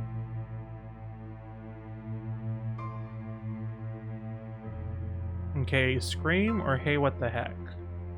A group of strangers invading your room, repeating chants and waking up. Those hillbillies are sure picked the wrong victim. Hey, what the heck, you growl at them. Thoroughly annoyed, the man who has pointed his dagger at you flinches. His arm slowly sink down. Irritated, he exchanges looks with his comrades. You don't know that yet. Despite spending the whole day in Innsmouth, there's an uncomfortable silence in the room. It's a sex cult thing, isn't it? Yes, I'm being serious, damn it. Yes, I'm being serious, damn it, you reply. Glances are being exchanged yet again. You feel like you're back in school, but you can't follow first grade material. The group sighs collectively. The gaunt man scratches his head with the dagger. Oh, so, what do you know? Do you notice anything weird today? No, nothing. The man rolls his pop eyes. Although you can't see under the hoods of the others, you're pretty sure the others are doing the same. Okay, so where to start? The stranger sinks to his knees and thoughtfully taps the flat side of the dagger on the edge of the bed. Well, for starters, we all pray to Dagon, ruler of the ocean. This is, well, Dagon can change shape. He prefers the shape of amphibians or octopods.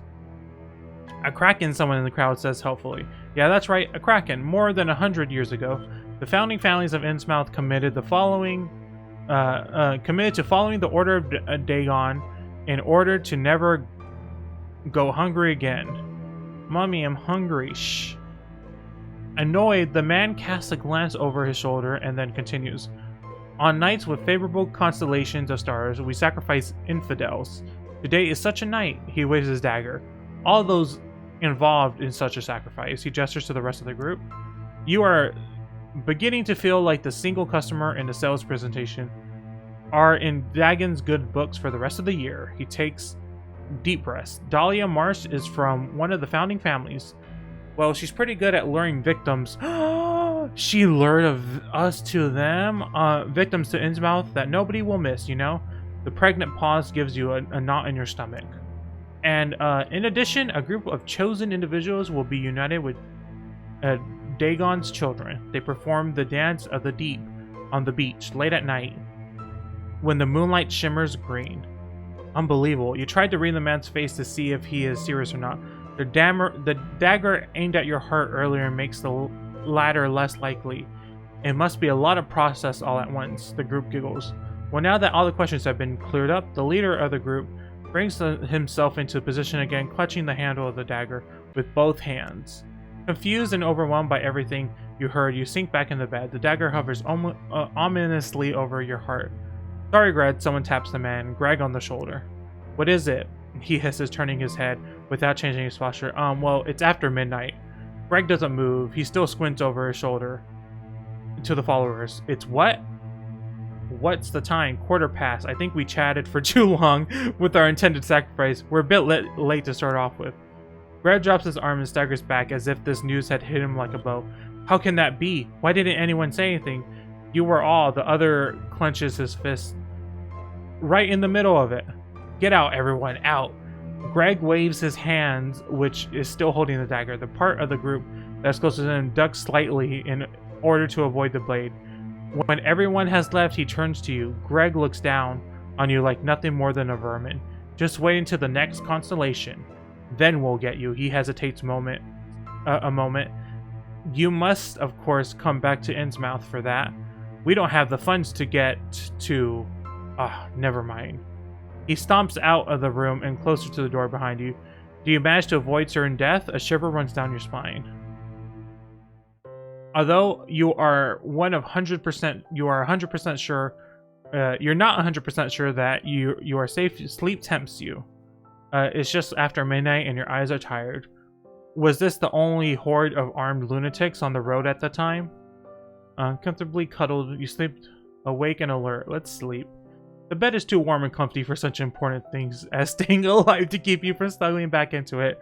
Relieved about your decision, you scurry under the blanket and lay your head on the pillow. You spend the night in deep, dreamless sleep.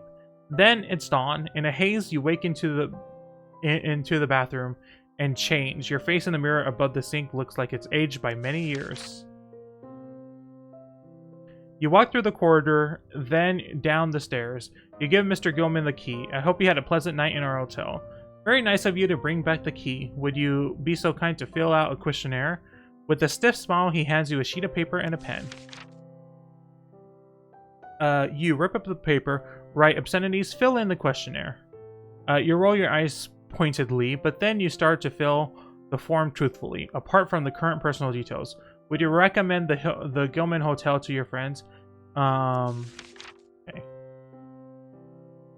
You love to ask Mr. Gilman questions about everything that went on last night, but an instinct that usually prefers to sleep advises you to get out of here while you can. None of the holiday makers that you met around town yesterday are anywhere to be seen on your way back. The bus leaving Innsmouth for Boston is already waiting for you. It seems to be just waiting for you, and a handful of the disfigured villagers. Not a single tourist is among the travelers. They are probably much smarter than you, and all arrived by car. When the old bus starts to move, you decide to stop thinking about it.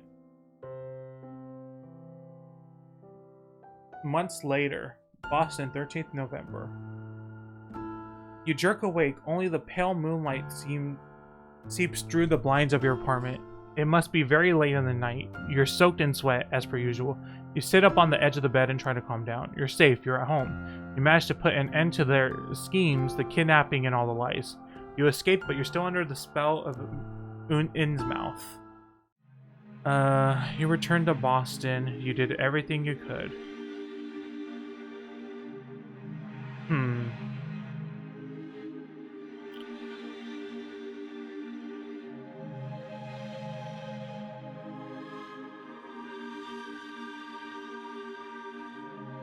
I'm not satisfied with that. I want more. I want something else. I don't know where to start though.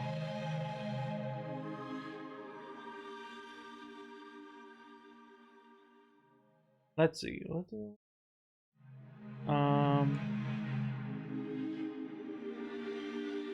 Where should we load? What didn't we do? So we have the sleep and the night. We didn't scream?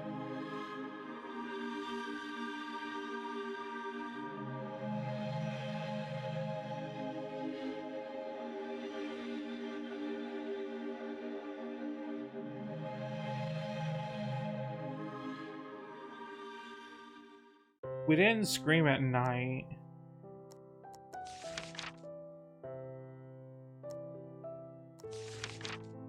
Let's try that.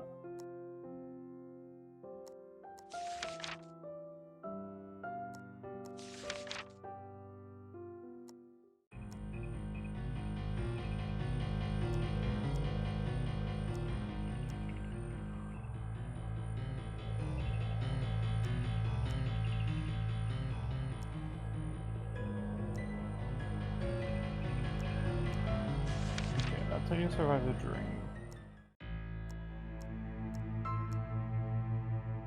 Okay, scream. You scream. Your scream is so deafening that the feeling of terror overcomes the strangers in the room.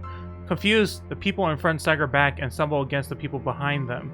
The man with the dagger also staggers back, his frog eyes widen even more in terror. But then his surprise gives way to grim determination. Father Dagon, Mother Hydra, accept this, and then he plunges a knife. Okay, so screaming doesn't really do much.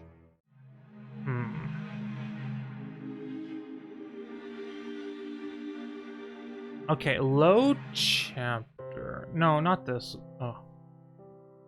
Okay, yes. Okay. Let's inspect the cars. We need to inspect the cars. We look around to make sure that the people who own the cars aren't hiding somewhere with their shotgun at the ready. The coast is clear. First, you walk over to the antique car. Well, you're not a car expert, but the car looks antique to you anyways. Both seats inside are made of white leather, a bit tacky. You turn around from the antique car and look towards the van. No writing on the side, a regular registration plate. The windows in the front blacked out. Hang on. You have a brainwave. Maybe this is the van in which poor Tabitha... We're still looking for Tab, but we know that Tabitha because... Does each... I don't play many choose your own adventure stories. It's not something I've done. Is what we learned in the other path not canon? Because if it's not canon... Right? Is that like, am I saying it right? Like, it's not real in the other paths because it didn't happen.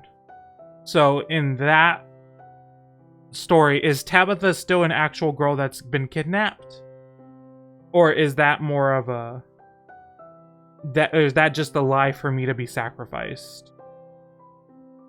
I don't know. I'm gonna assume that it's not canon, and that every path has its own determining story. Okay, you turn away. When she was lured to her awful fate by sweets and lollipops. That sounds completely plausible. Of course, it all makes sense. It's all likelihood. You managed to find the actual kidnapper, the seed of all that is evil and wrong in this case. And all you had to do was book a hotel room and stare at a car. You're a natural. Now all you need is some proof. Smash the window, try to get into the boot. Of course, whatever it is that you're looking for must be in the back of the van. Excitedly, you walk around the van. Sadly, the door is not open. That would have been truly lucky. Full of optimism, you try to handle to see if the door has been left unlocked. There's noticeable resistance when you turn the handle. Damn, you won't get into without the car key. Smash the window. Let's smash the window.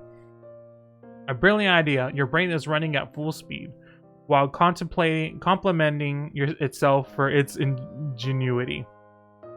A good day indeed. What's the best way of smashing the window? With a rock. Of course you're going to use a rock. You're not completely stupid. You look around on the ground for a suitable stone. Found it. You lift it up. You lift up your tool and weigh it in your hands. Not too dirty. Good grip. Perfect. You look around the parking lot one last time and make sure you're by yourself. You aim and smash a stone right into the window. The wood breaks and splinters. The window breaks and splinters. That was loud. Hopefully no one will have heard that. You peek inside the driver's cabin.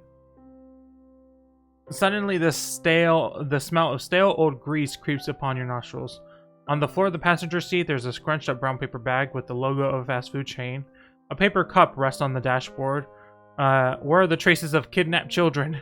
You get the feeling that you're wasting your time, and you don't want to be caught in a smashed up vehicle that doesn't belong to you. Luckily, the parking lot and nearby street seem to be completely deserted. You stayed in this parking lot long enough.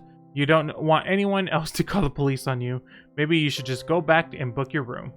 You really hope the inside of the hotel has been looked after. Okay, so I'll say. So that was just a... So let's say no way. I'm not going to check into this moldy sinkhole, you say out loud to yourself, just like a normal person would. Your words ring through the building, a slowly fading echo.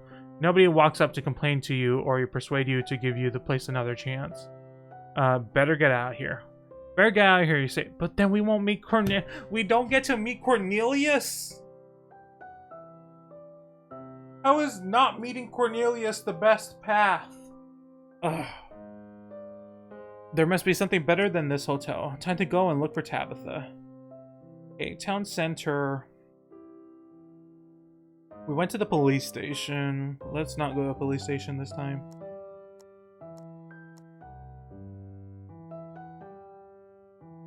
Let's go to the fountain. Pretty relaxed vibe here, so you decide to go over to the tourist. There's lots of space on the edge of the mountain, which on the fountain, which people use to sit down. They're stretching their legs, eating their packed lunch, or studying the maps of the town. The perfect place to let go and relax. Somewhere quiet, close to the other tourists. Finally, some normal people. Compared to the gray, sometimes even sinister-looking residents, the isolated tourist group stands out like a beacon of light in the darkness. Some of the Innsmouth residents shamble around in the middle of the square. Some lurk indecisively in the shadow of the narrow alleys. Again and again, they cast stealthy glances at the tourists and at you. Trying to take shelter from ominous glances, you rush over to the lively tourists. You sit yourself down next to a family who has an animated chat and are taking lots of pictures. They're eating their lunch from Tupperware and unwrapped snacks from aluminum foil. At once, you feel a little more secure. The family has spread out around the fountain. The young son in the nerdy t-shirt is wedged worryingly tight between mother and father on the edge of the basin. The daughter is probably going through some critical phase of puberty. She sits visibly discontent on the brick floor as if nobody in the history of mankind has ever suffered as much as she is right now, this very moment. No one seems to notice you. Talk to the family. You decide to improve the family's holiday time by gifting them with your presents. The first impression counts, and you need to decide which rhetoric pizzazz you're going to dazzle them. Are you on holiday? Lovely peasant. Let's ask if you're on holiday. Evidently blind to the obvious, you ask the innocent question, are you on holiday here? Bullseye. Yes, the mother says excitedly. A wide grin lights up the father's face with bits of potato salad still smeared around his mouth. The parents keep wolfing down the potato salad while the kids have some very precise plans on how they want to spend the rest of the day. And somewhere back there, the boy enthusiastically gesticulates towards the dark alleyway. There's where the shopping street is, and at the end are the telly games. The dad interrupts his meal. I don't drive 500 miles so you can play video games again. The mother puts down her plastic plate and starts to wheeze, her eyes wide as if in shock. So many questions. Ask the father what telly games are. Pat the mother on the back. Excuse me, but I'm looking for this girl. You walk up to the woman and hit her in the back. Until she spits a lump of potato salad on the ground. Ever heard about chewing your food? The daughter wisecracks. She barely looks up and keeps tapping away at her phone, complaining about bad reception. The woman looks at you gratefully and wipes her chin with paper towel. Oh dear, I must have been a bit eager there. Her husband giggles. Oh, I like this. The son, deprived of attention because of her heroic deed, glowers at you. Shall we? With these words, the parents start packing up their Tupperware and get up from the edge of the fountain. You don't have to look to know that the children are rolling their eyes. Off to the beach. Vamos a la playa. In a chipper mood, the parents wave at you as they maneuver their children into the closest dark alleyway. Okay. I need my pen.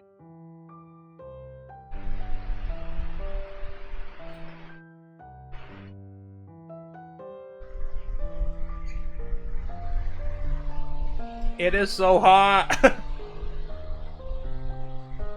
Oh.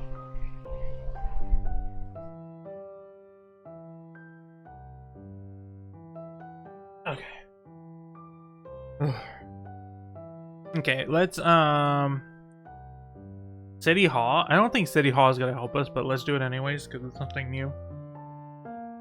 Innsmouth Town Hall. Impressed by its grandeur, you whistle as you enter the lobby. You glean a sense of the former wealth and prosperity of the place from before. Whatever it was that happened here. A red carpet runs across the white marble floor, while the green velvet curtains on the wall unsuccessfully try to hide some of the cracks in the massive wooden beams. Specks of dust dance in the rays of light shining in through the row of grand windows. You look up to the ceiling and spot a massive candelabra. Hanging ominously above your head, it's exactly the kind of thing that would drop on the baddies in the fourth act of a caper movie. A series of ancient corridors go off to the sides into the belly of the I know how to say it, but I can't right now. I'm on edge. If there's a word, I'm not even gonna try to pronounce it correctly. There must be the offices with sinister civil servants dotted all around the place. Here in the foyer, only every third of the few counters is actually manned. With this kind of morale among the people running the town, there's no wonder everything's a bit off. The clerks who are working seem to have placed bets on who can move slowest. A very normal town hall indeed. I read that, but I didn't actually take in any of the words.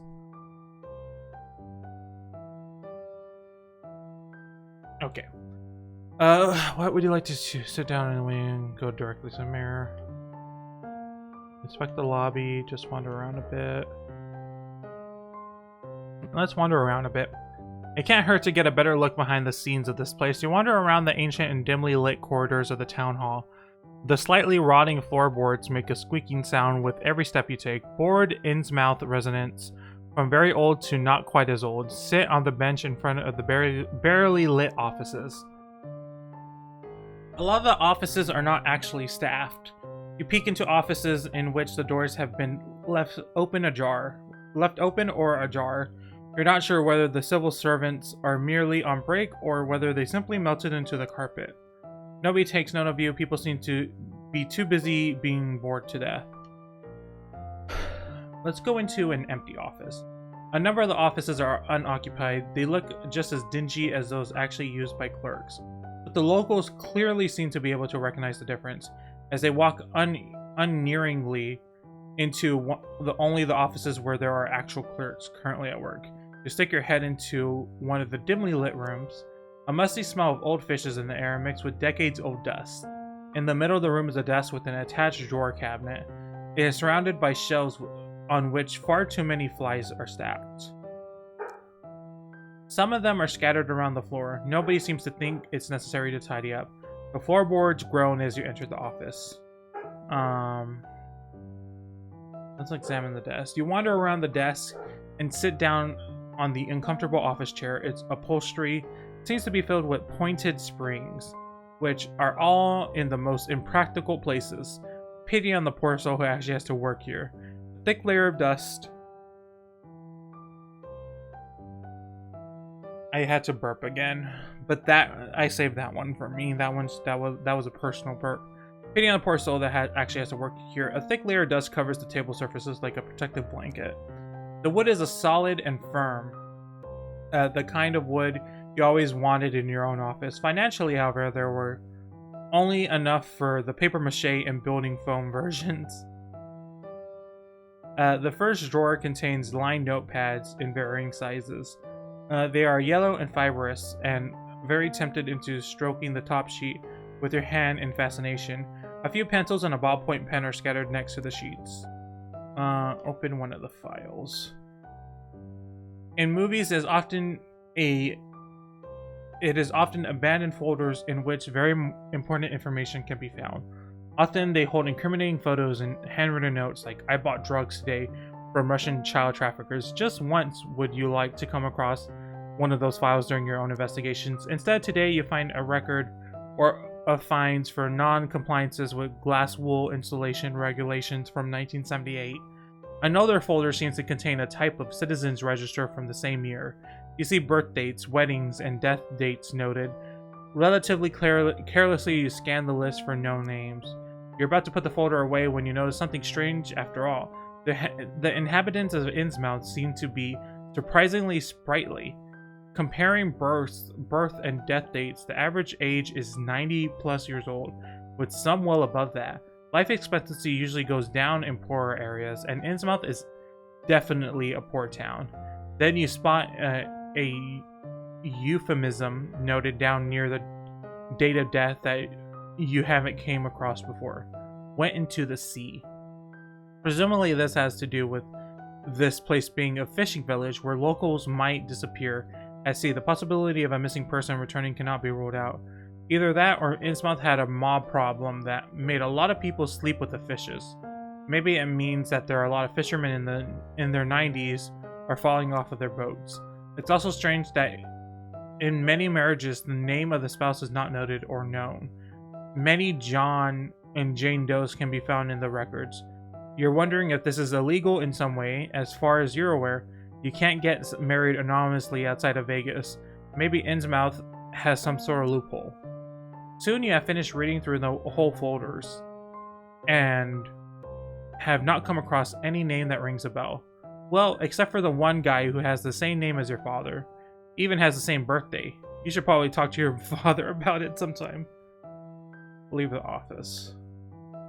A shiver goes down your spine. You may not be able to spot impending danger, but your gut feeling rarely lets you down. Clearly, it's time to go. Talk to one of the silver servants. And why not? The locals who have been motionless on the chairs outside don't take notice of you. As soon as you step into the room, all oxygen disappears from the air. It's unlikely that you will ever enter the ancient burial chamber of a decaying pyramid, but you can imagine this comes close. It is noticeably darker in the office than in the corridor. A blind on the window of the old building prevents any natural light from entering the room.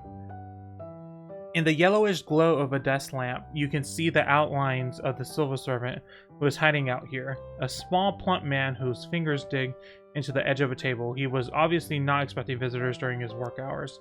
A thin film of sweat covered his forehead. It almost looks as if someone poured a pot of syrup over the poor chap. You're reminded of an animal documentary you watched on one of your fits of boundless boredom.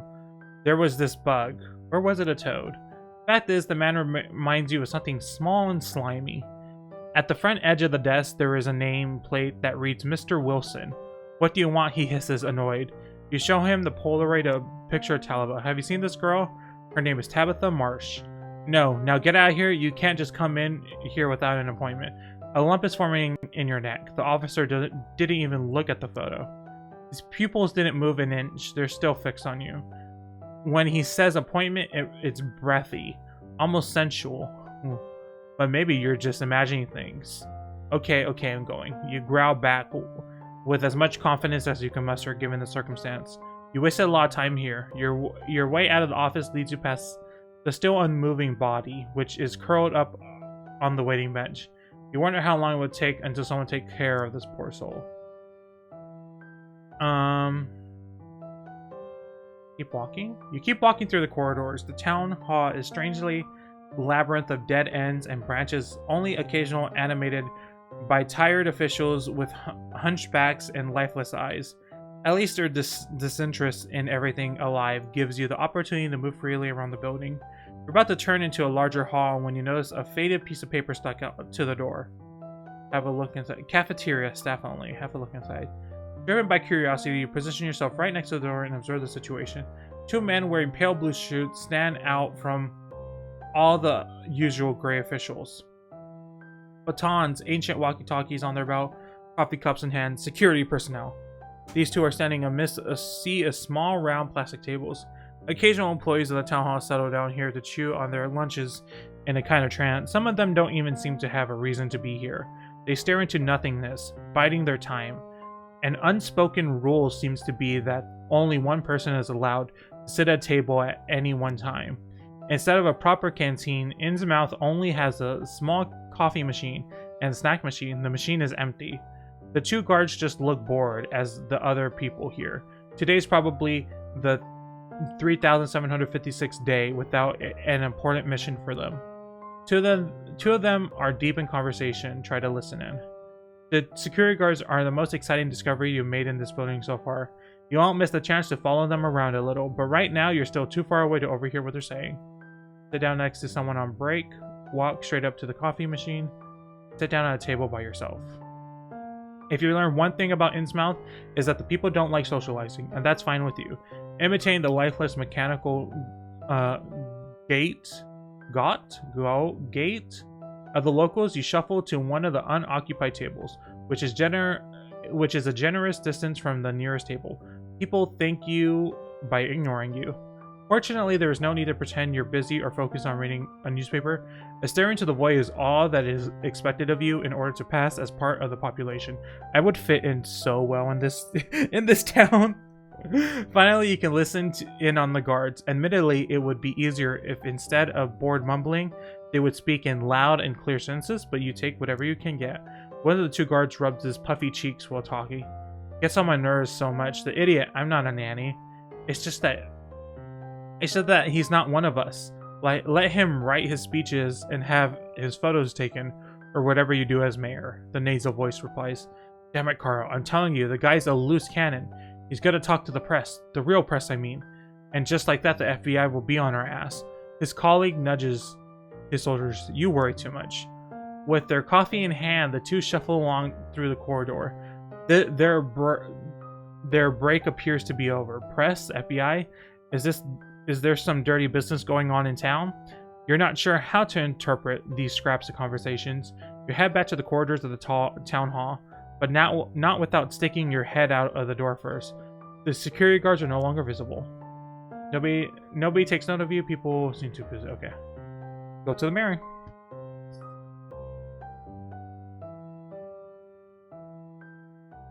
Okay.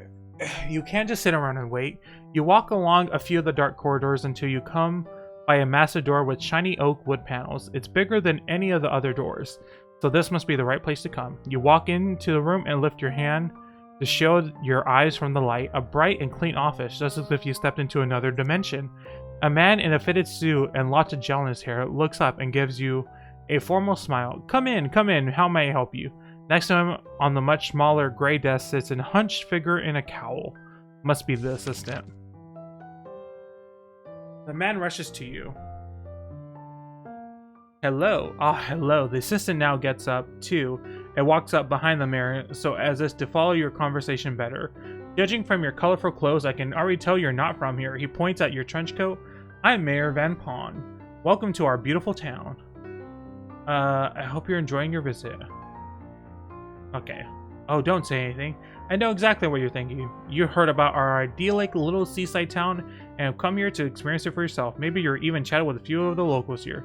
Just an innocent chat, as you do when you visit a new place.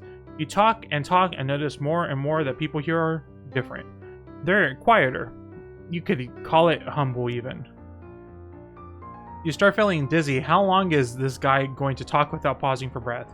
You're going to understand, though, that the courageous people in this town are honest people, fishermen, weather-beaten farmers of the ocean, the oldest trade in the world.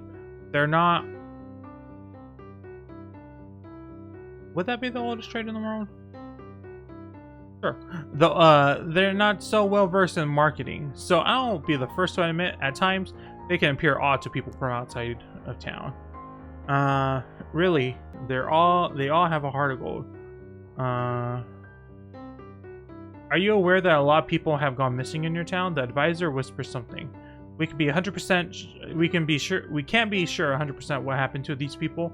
Maybe some of the people here are simple missing some of their old friends that haven't seen them for a while. I myself, for example, really miss the tiger who used to appear in those cornflake ads. That tiger still exists. Really? Oh man, I wish I had a proper TV reception here. Mention the missing girl. Do you know that a little girl has gone missing? Oh, that's terrible. I hope that she'll be found. You should definitely alert the authorities. The mother got in touch with me. She came into my PI office and hired me to find the girl. The advisor tugs on Van Paul's suit and whispers something. I just heard that I should not get involved in such precarious matters if I want to keep having a career. The mayor smiles and simply stares. Okay, time to leave this place. Asking for help. This is about a child. For God's sake, have you no decency? The eyes of the stiffly smiling mayor wander briefly over to his secretary, who slowly takes out a tiny pipe. He blows into it deeply once, but there is no sound. Damn it. Are they going to let a pack of dogs loose? Worse than that, two men enter the room. Their security, by the looks of it. The fingers of the two are already caressing their batons. Without being informed about the situation, they come straight at you with bored faces. Just follow them. You throw your hands in the air in an exaggerated gesture and follow the security personnel out of the office.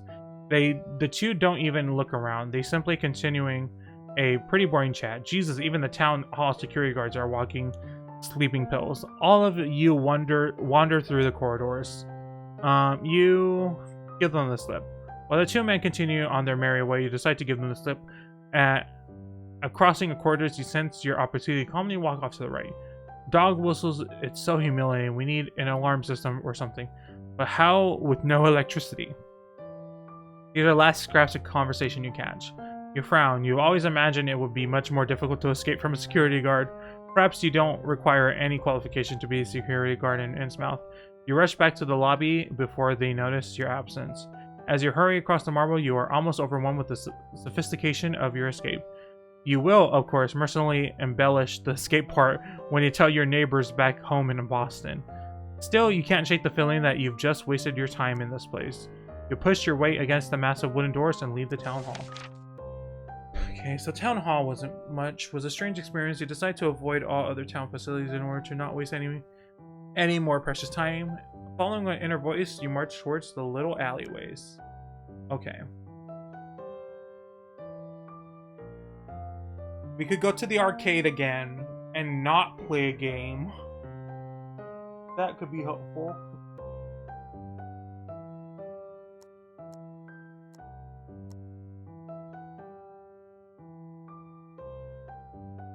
So we haven't been to... Let's look at the boarded up shops. Apart from these, the shopping street doesn't have much to offer. Faded wooden signs sway gently in the wind and identify one shop as a bookstore, another as a DIY store.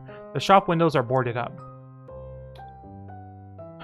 Let's go to the arcade and not get sucked into a game. Let's stay focused. Okay. Let's say it annoys you, so we don't want to. Okay, family slackers, yeah, okay. Look for a missing girl, and then he's gonna want to play a game. None. Ridiculous. Even the ancient C64 has more exciting games on offer than this arcade. I think that was supposed to be Commodore 64. After you've reassured yourself that all the machines in this place are not worth your time, you decide to focus on your mission again. Look for the girl. You give the search for Tabitha another go, but given the bad lighting in here, even if the girl were standing a mere 2 yards away for you, there's no way you can recognize her. After walking around the machines a couple of times, you give up on finding her in the arcades. You leave the arcades on wobbly legs. After all the flashing lights, incessant beeping, and shooting sounds, you welcome to the dullness of the shopping street. I don't think that was what we were supposed to do. I don't want to go to the hotel.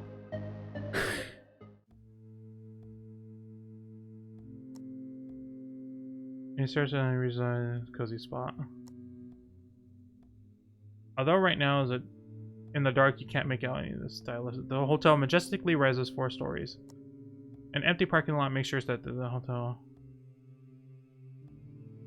You felt like you've been followed. Oh yeah, okay, I think we've.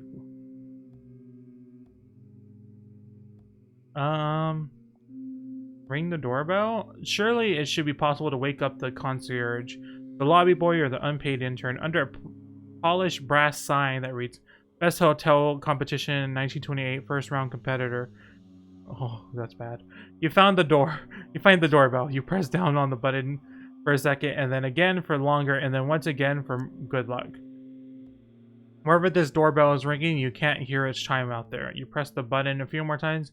By now, some angry person should be here to threaten you with physical violence. Nothing. Knock on the door. Look for another way in. You walk around the property. Metal bars in front of the windows make it impossible to simply climb inside, but you had to at least hope to find a lit window which you can knock to make yourself known to someone inside. They will even let you give one of the night shift staff a good scare. All the rooms inside the hotel seem to be in complete darkness, including the foyer. No one is working. No one is having a drink in the hotel bar. I'm gonna give up. I don't want to be in this hotel. I've died too many times in this hotel. It's hard to believe such a thing possible these days, but the hotel really seemed to close. But the hotel really seems to close. Oh, I finished. Okay. Okay. You wander the streets. A dark cloud spreads out from the sea, like claws that almost reach the town, reach for you. The sun has set, and the temperature is dropping fast. The air too gets cold, and rough wind whips through the alley. You're lost. You have no idea how to get out of this godforsaken town, and as if that weren't bad enough, you have underestimated the September weather on the coast. And the real cold temperature is still yet to come. Scattered raindrops do not bode well. You aimlessly wander the streets. The narrow alleys are a labyrinth of simple wooden fisherman huts. At least you're not completely on your own. Look at that. Even at this late hour, there are groups of people out patrolling, with torches, and pitchforks, and knives, and nets. Walk towards them, stay in the shadows. It's not necessarily the knives and nets that make you worried. It's that it's the limp that many of the villagers have, which makes you nervous. It's the limp that many of the villagers have that makes you nervous. The people don't walk, they waddle, stagger, stumble, and shuffle with their upper bodies, lifted up like malicious trolls in a fantasy film. I don't really like this wording, but okay. You have found refuge behind some barrels in a narrow side street. You would love to simply huddle up here, but in the middle of the alley, you are without protection against the rain. The pitchforks mob still hasn't noticed you. Knock on the door and ask for help. Keep moving through town. Let's keep moving. One alley follows the next. The ground is muddy with knee-deep puddles. The paths are lined with run-down huts consisting of nothing but a few bricks and corrugated iron roofs piled on top of each other. You must be in the old town, an area that is definitely not being advertised in the travel brochures. The very moment your cerebellum wants to complain about being bored, you run straight into the arms of patrol. Aw damn it, although they have not noticed you yet. Undecided, the group has gathered in the middle of the road and seems to be discussing their options. Nevertheless, they are alert and keep checking their surroundings. You reckon that they will discover you soon, because here in your position, you're a sitting duck. Cover your face, don't do anything else. Cover up your face. Following the intuition, you grab a piece of cloth dangling from a barrel. The torn cloth stinks of raw fruit, which is a welcome change from the raw fish that you've been smelling the whole evening. You walk up to the small group of townsfolk. There, there, screams the front man. He waves his torch in your direction. His friends limp towards you. Their rags and rain jackets and rags flap awkwardly against their bodies. Okay, they're chancing again. Considering that they're limping horde of deformed lunatics, they manage to surround you quickly. The light of the torches dancing in the rain makes the already scary faces look even more bizarre. Nervously, they lick their bulging lips while they stick out their torches, knives, and pitchforks to keep you in check. You wonder if people in Innsmouth suffer from radiation poisoning. It would explain so much. Hey, you there. The leader of the mob spits at you. Oh, damn it. There you were, hoping to be able to sneak past the creepy group, but somehow must have caught their attention. What are you doing here all alone? Oh, I'm going for a walk. Oh, I'm going for a walk, you say, innocently, and kick rotting fish in front of you. He narrows. You're going for a walk on a night like this? Outrageous, a few people shout from behind. A pitchfork is poking on your buttocks. Meanwhile, the old fisherman steps up to you, his hand massaging the bulges of skin dangling from his face. Who are you? He asks suspiciously, as if by itself your hand touches the piece of cloth that covers your face. Say your real name? Mayor Van Pawn. You tried. The man changed quick looks. I don't think so, the leader hisses. Your insider's cramps. How can this be? How did they manage to see through? Would never walk around like we do. Yes, says Entres. The hoods damage his hair, and other coats aren't his look, he says. Can it be that a sheep dwells among wolves? The old fisherman tears the rags off your face and emits a throaty laugh. A bit unsure, his henchman joins the laughter. He ignores them because his attention is focused on you alone. You stare strangely deformed, elongated pupils. We're gonna have fun tonight. He's looking at someone next to you. Before you consider what the hell is happening, something hits you against the back of your head. You lose consciousness.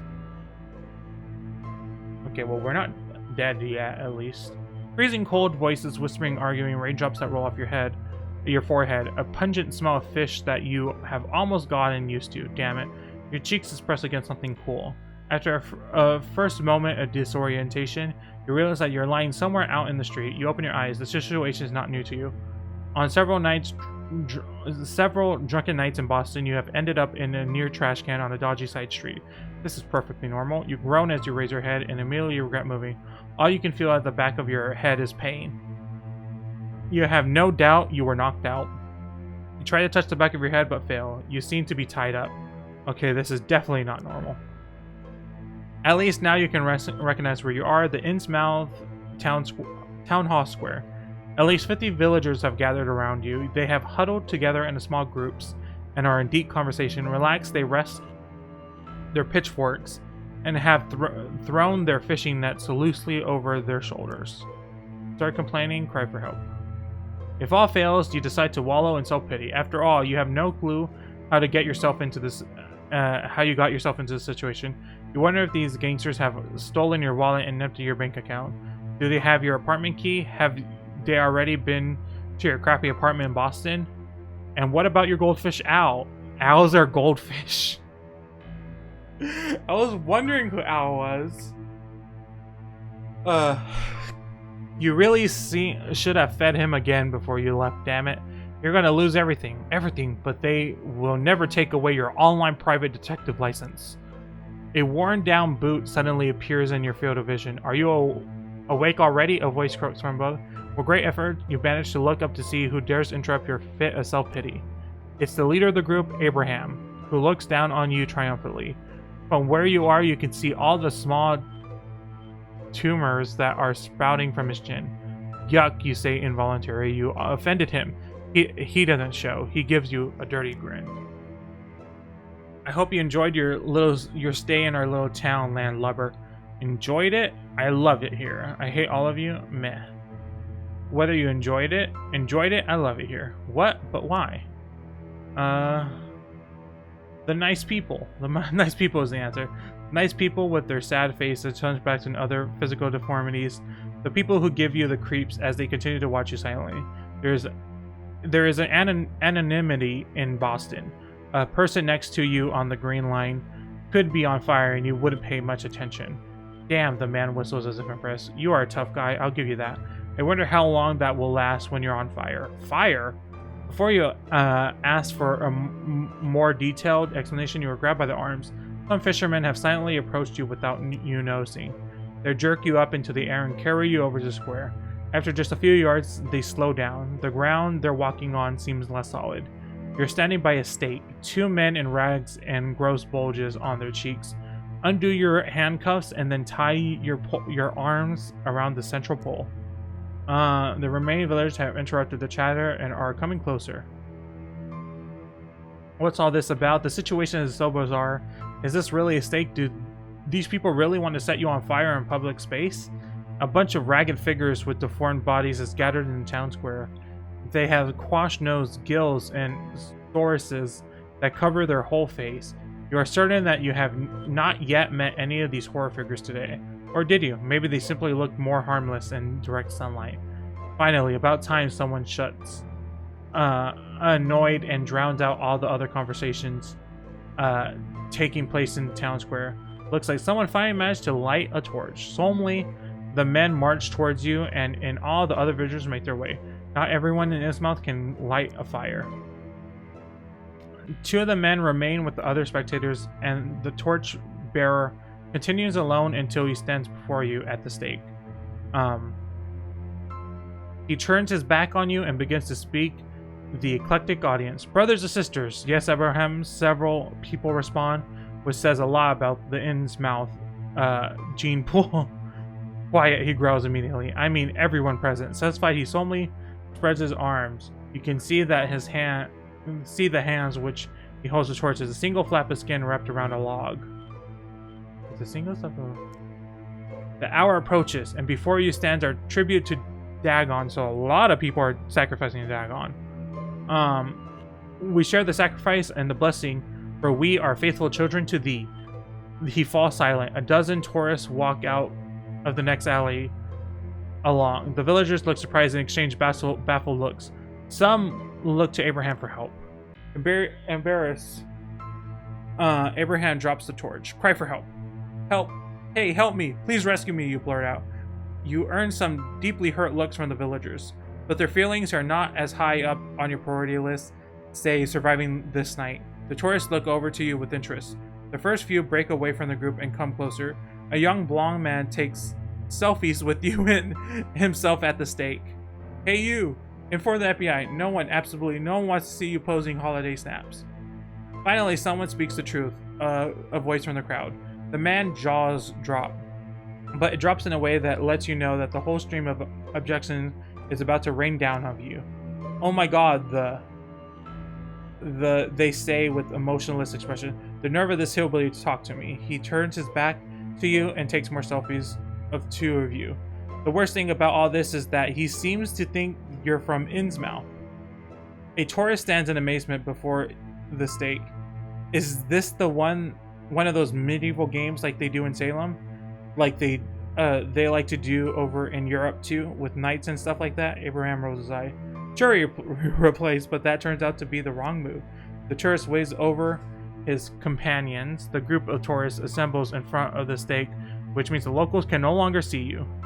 Some of the rough-looking men in fishing coats walk up to Abraham and speak to him. They're obviously getting nervous. Meanwhile, a few of the tourists break away. Listen to the villagers' conversation. Talk to the tourists. Psst, you there. You hiss at the people taking photos. What do you want? You gotta get me out of here. You see, feebly, unbelievable that you have to explicitly ask for it. Scream at him. What's your problem? He asks. Scream at him. This is not a show. This is all real. You plead with increasing desperation. The man shakes his head in disapproval. I don't like that you're breaking character. Look. He gestures towards the ragged villagers. All these people down there are freezing their bottoms off while you're standing up here, snug in the limelight.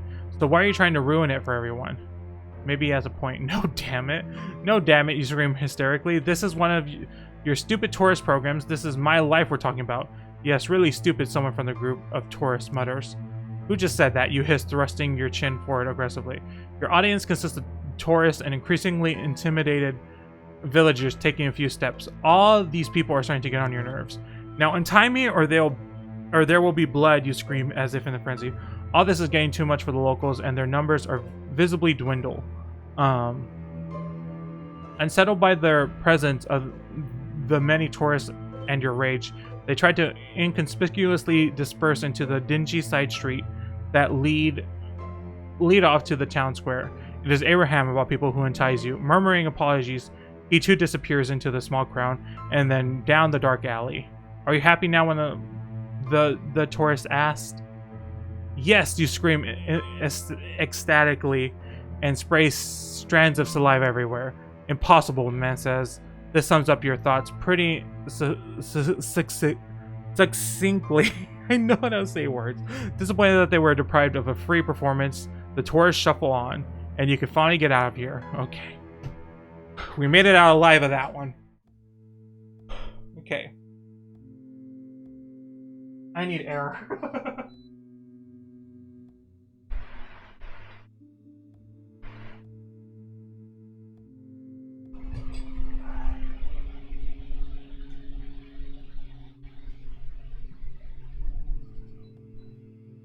Okay. You made it. At last you leave the streets of Innsmouth. They had closed in on you so much that the whole place felt like it was suffocating you. A vast void of darkness lies ahead of you. The lousy little coastal town lies behind you. You swapped it for a bumpy dirt road and a parking lot whose motorized inhabitants glisten peacefully in the moonlight. At least it's not raining anymore, but it's still freezing. You take a deep breath. The pressure in your chest that had built up during the day now finally dissipates.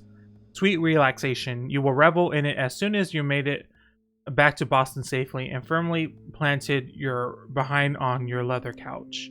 But how are you going to get home now? You will walk if you have to, damn it. Look around the parking lot first. I feel like it's gonna just end like it did before if we get back. So let's look around the parking lot. The parking lot is surrounded by a fence made of simple wooden beams. You almost gracefully jump over the fence and find yourself surrounded by many cars of different makes and different generations. In addition to the recent models, which you can see every day from your office window. There are some real classics on display, the kind that still have a real horn attached to their body. Aren't the owners worried that their antique cars might get stolen? In the middle of this overflowing parking lot, in the dead of night, you consider your options. Break into a car, keep wandering around. Let's keep wandering. There must be a better way to get out of all this than stealing a car. You walk aimlessly across the car cemetery and scroll past the many pickup trucks. You make a detour over to the antique cars and stroke your fingertips over the sandy windows of the minibuses. There's no cab stand anywhere. You have already gotten used to it, but there is still not reception on your cell phone. There simply is no other solution to your problem. How else are you supposed to leave this place? Stealing is such an unpleasant word. Break into a car. Okay, you could break into a car, preferably one of the newer models. We already broke into a car today, so I don't know why this is such a problem for us. One that screams out, "Take me! My battery still has some juice left." Step 1, break in. You need to hurry. There's no time for any extravagant stunts. You would love to smash the car windows with your elbow, just like in the movies. Your weapon of choice, a stone that fits snugly in your fist, and will soon make an intimate acquaintance with the car window. You aim, the stone meets no resistance, the window is cranked down. Fine, if irresponsible, some psycho might come along and steal the car. Without much delay, you pry open the plastic dashboard. You're halfway that many scenes from the TV in which someone short-circuits a car are all just made-up nonsense, but today must be your lucky day. It actually works. The car engine is howling. You put the car into reverse and maneuver it out of the narrow parking space. The headlight illuminates the many parked cars, which have been assembled over a decade. A shiver goes down your spine. The car dashes out of the parking lot and chases down the dirt road. Something tells you that there won't be any oncoming traffic tonight. As you steer the car from the dirt road onto the next country road, you are overcome by a sudden sense of relief. The engine roars and you speed off into the dark. I think it's going to end the same way it did during the last one, when we got away from the last mob. Boston, 13th November. Yeah, I think it's going to be good. Yep. You escaped and still under your spell. Ugh, okay.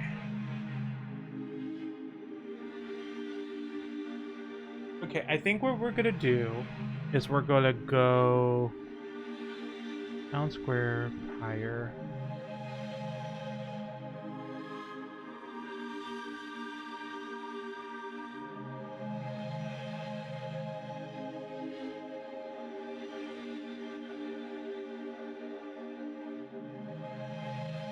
I think I want...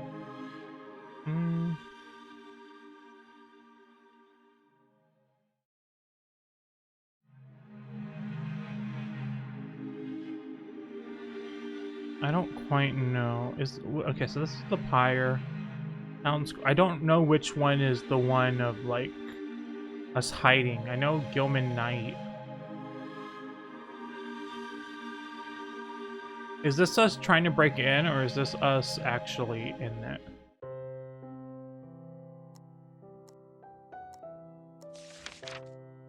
No, this isn't it.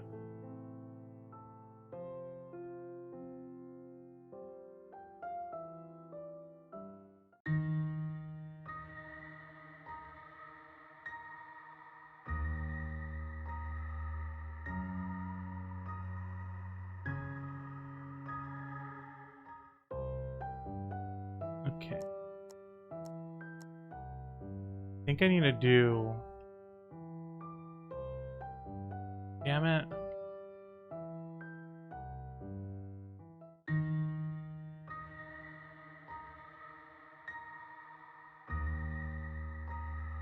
I don't know... Okay, Pyre... Wait, why didn't it go to the Pyre?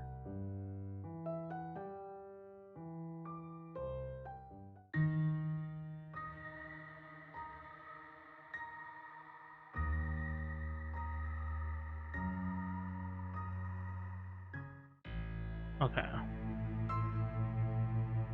Okay.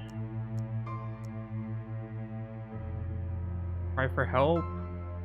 Try to appeal to anyone standing around you. Help me bloated people of Innsmouth. Please save me, you shout to a group of stalking men and women in raincoat. Your word fall on deaf ears. Why on earth are they ignoring you? A worn-down boot suddenly appears in your field of vision. Awake already? A voice croaks from above. With great effort, you manage to look up to see who dares to... Okay, that's... yeah. We know that. Let's go, Matt. It's pretty difficult to shrug your shoulders while lying on the floor in shackles. That's why all you reply is meh. The old man shakes his head scornfully. You goddamn city dwellers and your indifference. Damn, the man whistles as if impressed. You are a tough guy. I'll give you that. Okay, so this is back. That's the same. You jerk up the ground. Okay. Try to loosen the shackles. You tug on the ropes, twist and turn your wrists as far as you can. No luck. The handcuffs are not even particularly well attached. You can feel their loose fit. It's just that they're strong enough to hold someone like you. Finally, about time, someone shuts, annoyed, and drowns out all the conversations taking place in... Oh, okay, yeah, we read that. We read that. Okay, the villagers... What if we remain silent? You remain silent. This whole thing is really rather unpleasant. Sure, these degenerates want to set you on fire and sacrifice you to some god, but the point is that they picked you for it. Out of all the travelers in this town, they chose you. For example, this guy who is constantly shoveling white french fries into his mouth. They didn't pick him. Or the blonde hipster who has the nerve to take selfies of himself and the steak while yours truly's on it. They didn't pick him either. All these tourists were carefully considered, and only you were found to be worthy enough for the steak. The tourists mingle with the people, but the atmosphere remains stiff and awkward. The villagers once again prove to be lousy hosts. The tourists soon move on to the next attraction of Innsmouth nightlife. Abraham, the torturer, hems and haws for the few more minutes until all the tourists have left the town square. Thanks, he mumbles sheepishly with a side glance in your direction. That was really decent of you not to make any trouble. Don't worry about it. Could you possibly not set me on fire for that? Could you maybe not set me on fire for that? You ask because that's what you are, an eternal optimist. No, sorry. You sigh. Figures. Any last words? 9/11 was an inside job. I love pineapple on my pizza. I regret nothing. Some villagers give you a round of applause, but the majority of the audience stands there awkwardly. Abraham just shrugs. Then he puts the burning torch on the wood. With a cracking sound, the fire consumes the first dry branches. The sight of the spreading fire brings you inner peace. Oh, fire, the naughty rebel among the four elements. The slowly approaching flames take you back to your childhood. Evening under the stars, which you've watched on television. Oh, television. It doesn't take long for the whole pile of wood to be on fire. The heat is unbearable. Tell me about it. Your skin hurts so much that you almost lose consciousness. But no such luck. Only when all your clothes are singed and blisters form on your cheeks does your circulatory system finally collapse. And then we burn to death. You're burned alive. Never again cold cases. Okay, let's try the fire again. So I don't think any of this matters. Let's say I hate all of you. Difficult to think clearly. It's been a strange day. That much is clear. You're opting for a timeless I hate all of you. Then you narrow your eyes slightly. The old man blinks back suspiciously. Damn. You're a tough guy. Okay. So yeah. Let's say help. Help. You scream help. That's all you manage. Damn smoker's lung. A few of the fishermen openly laugh at you. Otherwise, nobody seems to even consider helping you. Finally, about time, someone... Okay, so... Downward approaches. The villagers... we're gonna remain silent this time. I think our final words... Let's say don't worry about it. Never mind, you say bored, you said goodbye to life, and the last thing you want to see is your last moment on Earth are goddamn tourists. Wretched tourists. Okay. So it could be I regret nothing or not. Let's say 9/11. Some villagers give you a round of applause. Nope, it's the same thing. Makes you panic. Suddenly you realize the whole thing serves the single purpose of setting you on fire. This has been evident for some time, but okay.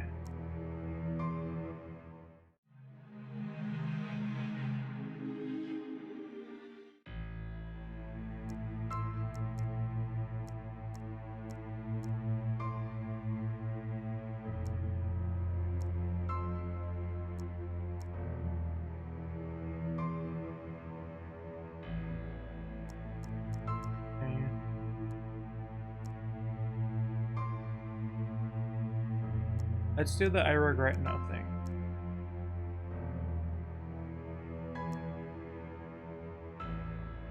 No, it's all the same. Okay.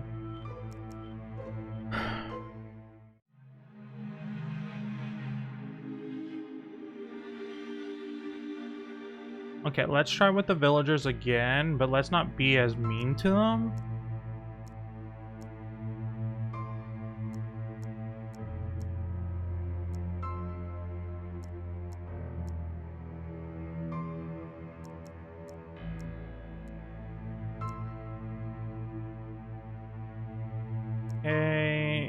Form the FBI. The tourist stands in amazement before the stake. Is this one of the medieval games? Okay, yeah. Listen to the villagers. We have to overpower them somehow, is the first thing you can make out. A thin man in a striped wool sweater and tattered trousers speaks to everyone. The man nervously rubs his arms, his bulging eyes darting back and forth between his friends and the group of tourists. I mean, all these pictures. What if any of this gets out? Whatever, they just seem to think it's all an act. And overpower them? Just look at us. They knock us out. Abraham hisses angrily. If you compare the illustration mix of healthy and well-fed tourists with the hunchback, scarred people from Innsmouth, there is no doubt who would win in the fight. They bound me to the stake to burn me alive. You explain which much patience these people here are clearly insane. Against your hopes, the group of tourists turns out to be of no help whatsoever. With polite interest, they listen to your explanation, which they consider to be part of a reenactment of the witch trials. You can now feel a massive headache coming on. Like in Salem, squeaks an elderly lady with much more enthusiasm than appropriate for this whole situation. Any last words? I love pineapple on my pizza. Some villagers give you a round of applause. Okay, so it's all the same. How do I get back to... I need to get back to before this, then.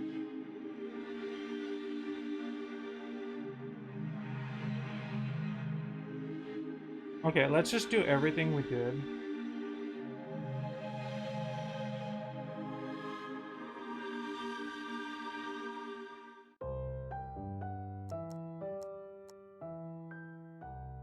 We'll go to the fountain, talk to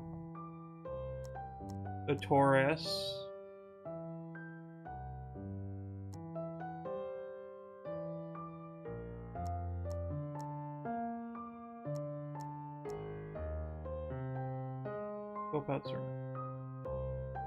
Did I do that before?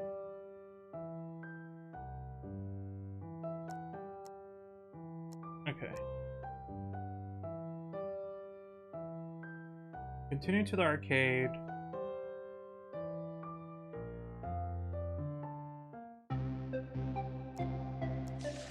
And then... annoyed. Look for missing girl. None. Look for the girl again. Okay, there we go. Time to go to the hotel.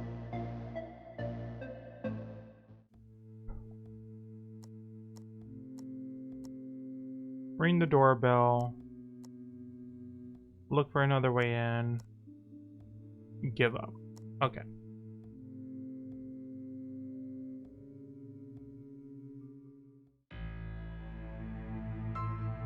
Okay, so we did this. Stay in the shadows.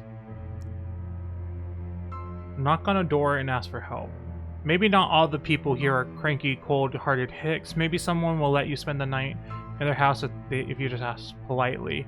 Maybe pigs can fly. The opposite was never proven. Anyway, the idea of spending the night in the warmth and leaving Innsmouth early tomorrow morning fills you with new hope. Your hand glides over your wrinkled trench coat, which really needs to be ironed. You're freelance, so you have enough experience with looking pitiable. You've gotten a good feeling about this. Since all wooden huts look similarly run down, you simply knock on the next best door in order to escape the rain. The patter of ever-increasing rain is the only thing you can hear. No steps, no metallic clicking of keys, and no good Samaritan to let you into their house at this dark hour. Break down the door, try another door. Let's break it down.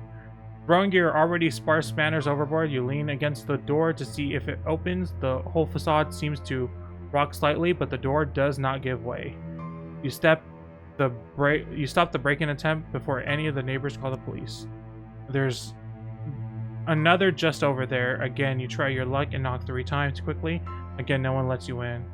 The difference is that this time you hear the rustling sounds of curtains in the window next to the door, and curtains sway slightly back and forth until it comes to a rest. Try to provoke a reaction, keep moving. Leaning your arms against the wooden planks, you try to take a look inside, but it's too dark to see anything or anyone. This is exactly the kind of cowardly attitude that has led this town into poverty and ruin. You hiss as the curtain because somebody must be listening. Good deeds are what separates everyday heroes from common peasants. Good deeds are like giving shelters to poor private detectives on rainy nights. You can't be sure that the occupant of this house has heard even one word of what you said. Still, you feel a little better now. A creaking sound behind you makes you freeze. The door, right behind you, an old woman is peering out of the house in front of you, which is of which you were shouting. She has cracked open the front and examines you through round spectacles. She reminds you of an insect. Her voice is rough as sandpaper. What do you want? I need a place to stay for the night. Could I use your phone? You have beautiful eyes. I need a place to stay tonight, she says. She licks her lips. Was it you who was just ranting out there? Confess. She did hear you. Yes, I guess that was me. It's a very urgent call. The woman looks up and down. You feel assessed and judged. There's a little rattling cough, and judging by the raised corners of her mouth, she may even be laughing. Well, at least you're honest, kid. She opens the door a little wider and waves you in. Okay, come on in. Okay. Gratefully, you step into the apartment. You try to make out details about the inside of the dark, old house. Candles are lined up on the shelves and small side tables. A lot of them are almost burned out. At least they keep you from running into furniture. The old woman is probably blind, and that's why she doesn't need lighting in her home. Only with a lot of effort can you make out the contours of narrow doors and the line of walls on the room. Whoever is responsible for the design of this hut has obviously tried to squeeze as much as possible into the very limited space. I have a guest bed available. You can have it if you help me with gardening, Sweeney. I don't want to bother you. A quick phone call would do. Agree. Sure, I can help in the garden. The woman is at least 100 years old. You assume the only thing she needs help with is picking some daisies from the grass. She claps her hands. Perfect. Let's get straight down to work. And afterwards, Ethel will make you a hot tea. So the name's Ethel. The lively old woman immediately scurries through one of the narrow doors and hastily waves you to follow. The smile creeps on your face. You got a good feeling about this. Try not to knock anything over. You make your way through the darkness. This place seems less like a house and more like an art installation. You walk through another room that doesn't even have candles, but a faint source of light leads you further. As you cross the room, you almost trip over a bag lying on the floor. It must be a storage room where the old lady keeps her potato sacks. The bag makes a squeaky sound. Poor harvest, evidently. Quick kick. You know what? I don't want to investigate. You push the door open a little further and step onto a small, dilapidated veranda. It appears that every single one of the small houses in the resident area has its own back garden, which is shielded from neighbors by high wooden fences. Ethel's garden is well protected from any prying looks. It's also very small, only a medium-sized paddling pool, which would have room here in summer. But the old woman seems to have her own plans regarding the use of her small garden. Before you graced her with your presence, she was process of digging an elongated pit. Given the rain and the hard ground, okay, this is getting dark. This could not have been an easy task. She hasn't made a lot of progress. There's a shovel in the heap of the earth that is piled up next to the pit. A light brown bag with many stains lies on the other side of the pit in the damp grass. The pit would have to be dug a bit deeper for the bag to fit, though. So, Ethel claps her hands. You freeze. You hadn't noticed her coming next to you. This needs to be buried before it starts to stink. Your hands grab the shaft of the shovel, but then something catches your attention. It's the linen bag. Its contents twist and turn with alarming regularity. What's in the bag? I guess we need to inquire what's in the bag. What's in the bag? And even as you ask the question, you doubt whether you will like the answer. Well, if you really want to know, sweetie, Ethel leans against a pillar on a perch. Your question seems to amuse her. It's a bunch of rabid ferrets. They came and dug up almost half the garden. Most of them I shot to kingdom come. The old woman pretends to aim her rifle. But I must have not killed all of them right dead. The twitching from the frontline still has your full attention. It is regular, almost hypnotizing, just like a lava lamp. Talk about, is there a human being in there?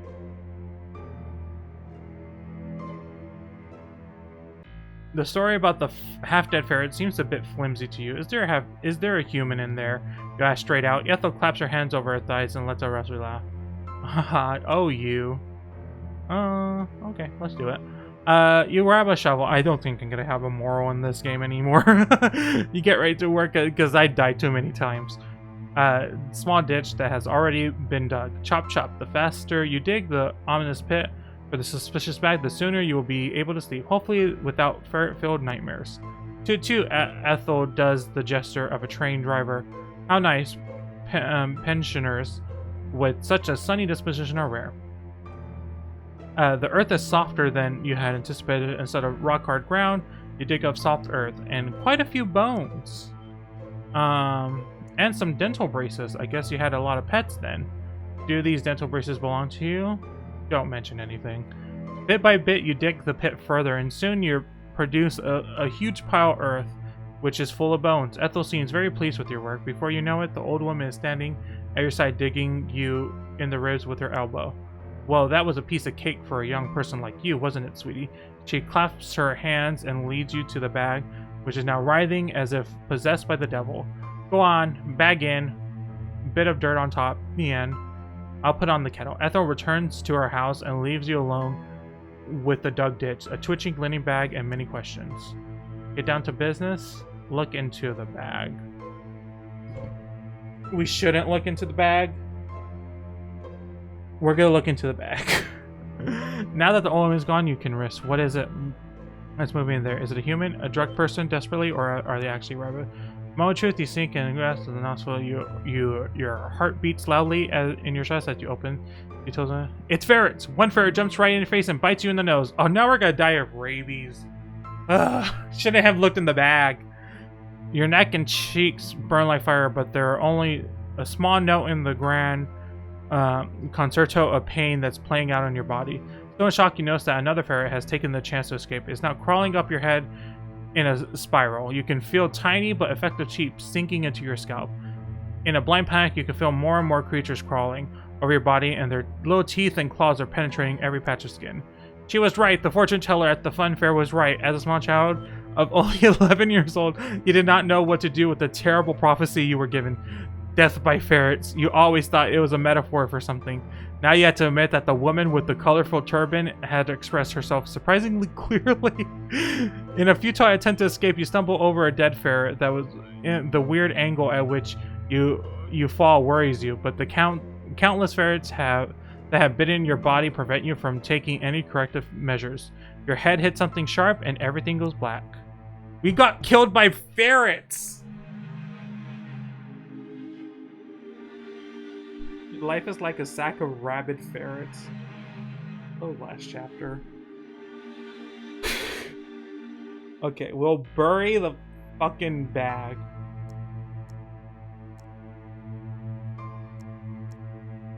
Knock on the door. Break down. Try to provoke a reaction. Place to stay. Confess. Agree. Walk into the garden. Okay, just bury the ferrets. Consider it done. Don't mention anything. Get down to business. Tea. The tea sounds good, especially after a day like today. The linen bag at your feet is still writhing back and forth as if possessed by the devil. You decide to carefully roll it into... Let's just be careful. Mindful not to touch the still right minute, you carefully into the... It actually did feel as if quite a few small animals were frantically running around in the bag. Old Ethel was obviously telling the truth. Life is a happy song, and you shovel the heaped up soil back into the pit. You make an effort to distribute the previously exposed bones in the soil with authentic regularity. You want to leave everything the way you found it. Then your work is done. The moment you ram your shovel into the ground, lightning strikes over Innsmouth, followed by crashing roll of thunder. Better go inside. Inside the hut, you follow a trail of tea lights, guided your back to the living room like a landing strip. Ethel comes out of the room that you hadn't even noticed for. Here is my little guest room. I hope you like it. Tea is nearly ready. After thanking Ethel for her hospitality, you disappear into a small room to recover from exertion of digging. Although the guest room is also lit by nothing other than candles, it's cozier than the rest of the house.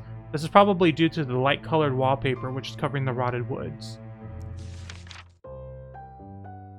The evening is lovely. Delicious tea, cookies, and Ethel, and a warm bed. You sleep great. In the morning, Ethel has prepared a huge breakfast for you, and the first sun rays of the day bathe the house, which seemed so creepy last night in a soft light. It's crazy how perception can play tricks on you. When you leave her house and wave goodbye, you realize something. It occurs to you that Ethel is an awful animal abuser. Show her the... Keep waving. No, keep waving. We almost... Those ferrets deserved it. They deserved it. You keep waving and try to suppress the memory of dead ferrets. God, this town is the worst. It's a Sunday morning with no shady patrols and frog-like creatures lurking in the shadows. Every now and then you have thoughts like, nice place, or not so creepy, creep up on you. The sunshine helps definitely. A front of gray clouds is already lurking on the horizons, but the bright morning house eases the paranoia from last night. What also helps is the fact that not a soul is out and about. If you looked like the people from Innsmouth, you probably also only venture out at night. With these musings, you walk through the old town and back to the city center. It doesn't take long until you stand in front of the bus that will take you and a handful back to Boston. It didn't go so badly, but we didn't find anything out. So is this gonna end? This is gonna end like the rest. The first rays of sun, at least for the early time of the day. A smile sneaks on your face when you think about your trip to Innsmouth. A bunch of odd characters, no doubt, but that's what country folks are like. You already missed the sea breeze. Maybe another weekend trip to that little seaside town is in order soon. Living like high society on a shoestring budget, then you might also be able to try those fish delicacies that you've been dreaming about. With a yawn, you bury your head back in the pillow. Just a few more minutes. Innocence. Cluelessly, you escaped Innsmouth. All in all, a nice weekend. You know what? I think that's the best we can ask for. We found nothing out, basically. In that run, I went to Innsmouth. I decided not to check into a hotel. Then I talked to someone. I talked to a family at a fountain. I went to the arcade. Literally, there was nothing there. Then I went back to the hotel. There was nothing there. And then I helped the old woman bury live ferrets. And then I went home. That's all I did on that run. And you know what? I think that's the best we could ask for. I don't know. I'm really interested to see, like, the correct path. I don't know how to do the correct path. I'm sweating, by the way. So it would be interesting to see what the correct path is. I don't know if we're going to continue this. Or maybe I'll play it on my own. But, interesting story. I wish they would, like, lead you along, or just, like, have a reverse option. You know how you play, you read choose your own adventure books? You keep a finger there, you keep a finger there. I wish we could keep a finger there, just so I could go back to that choice and then go on from there, because it is kind of a pain to go back and choose everything again. But yeah, I think I'm gonna end it there. Thank y'all so much for hanging out with me today. It was a lot of reading, A lot of saying words. Oh my god, it's so hot. But yeah, I enjoyed my time. I'll be back on Wednesday for another game. I haven't decided what we'll do. Hopefully, the air conditioning will be working. But yeah, I'm gonna end there. Thank y'all so much, and I'll see you on the next one. Bye.